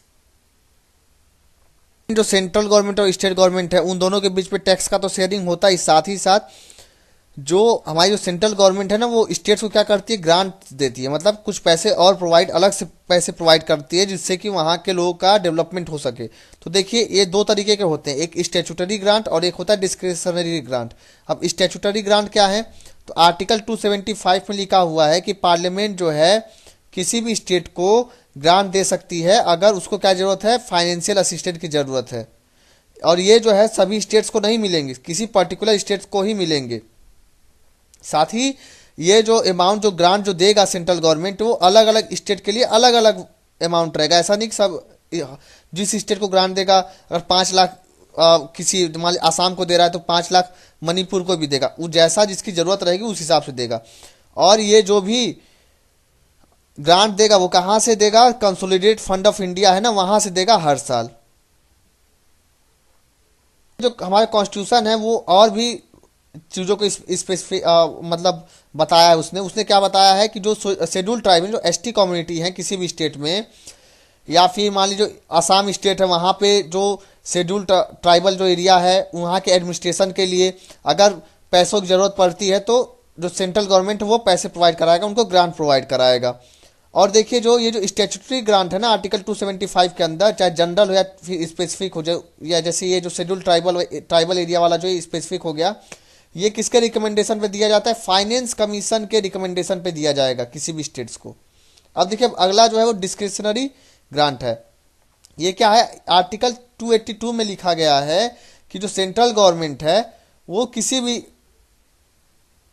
इसमें क्या लिखा है, जो चाहे सेंट्रल गवर्नमेंट हो चाहे स्टेट गवर्नमेंट हो, वो ग्रांट प्रोवाइड कर सकती है। किस तरीके के ग्रांट प्रोवाइड करेगी? अगर हमारे किसी पब्लिक मतलब हमारे सिटीजन्स, हमारे जो देश के नागरिक हैं, हमारे जो देशवासी हैं, उनके ज़रूरत के लिए, मान ली उनको उनके लिए कोई जैसे पार्क वगैरह बनाने या कुछ भी बनाने हैं, उनके काम के लिए अगर पैसों की ज़रूरत है तो ग्रांट प्रोवाइड कर सकती है। ठीक है।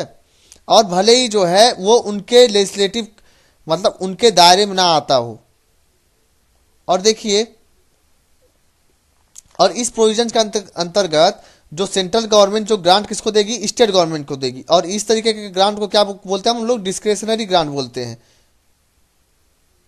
और ये देखिए, इसको हमने डिस्क्रेशनरी ग्रांट क्यों कहा है? क्योंकि सेंट्रल गवर्नमेंट का कोई ऑब्लिगेशन नहीं, सेंट्रल गवर्नमेंट के ऊपर कोई दबाव नहीं कि हाँ उनको इस तरीके के ग्रांट देना ही देना है। ठीक है। अगर उनको ज़रूरत महसूस होगी तो स्टेट गवर्नमेंट को इस तरीके के ग्रांट प्रोवाइड कराएंगे।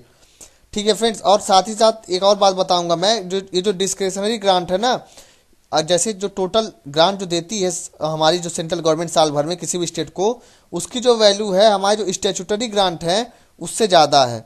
अब देखिए और भी कई तरह के ग्रांट है। तो देखिए हमारे कॉन्स्टिट्यूशन वो तीसरे तरीके के भी ग्रांट को प्रोवाइड करता है, लेकिन ये जो है ये क्या है? टेम्पररी है पीरियड, मतलब इनका परमानेंट नहीं है कि इनको हर बार देना ही देना है।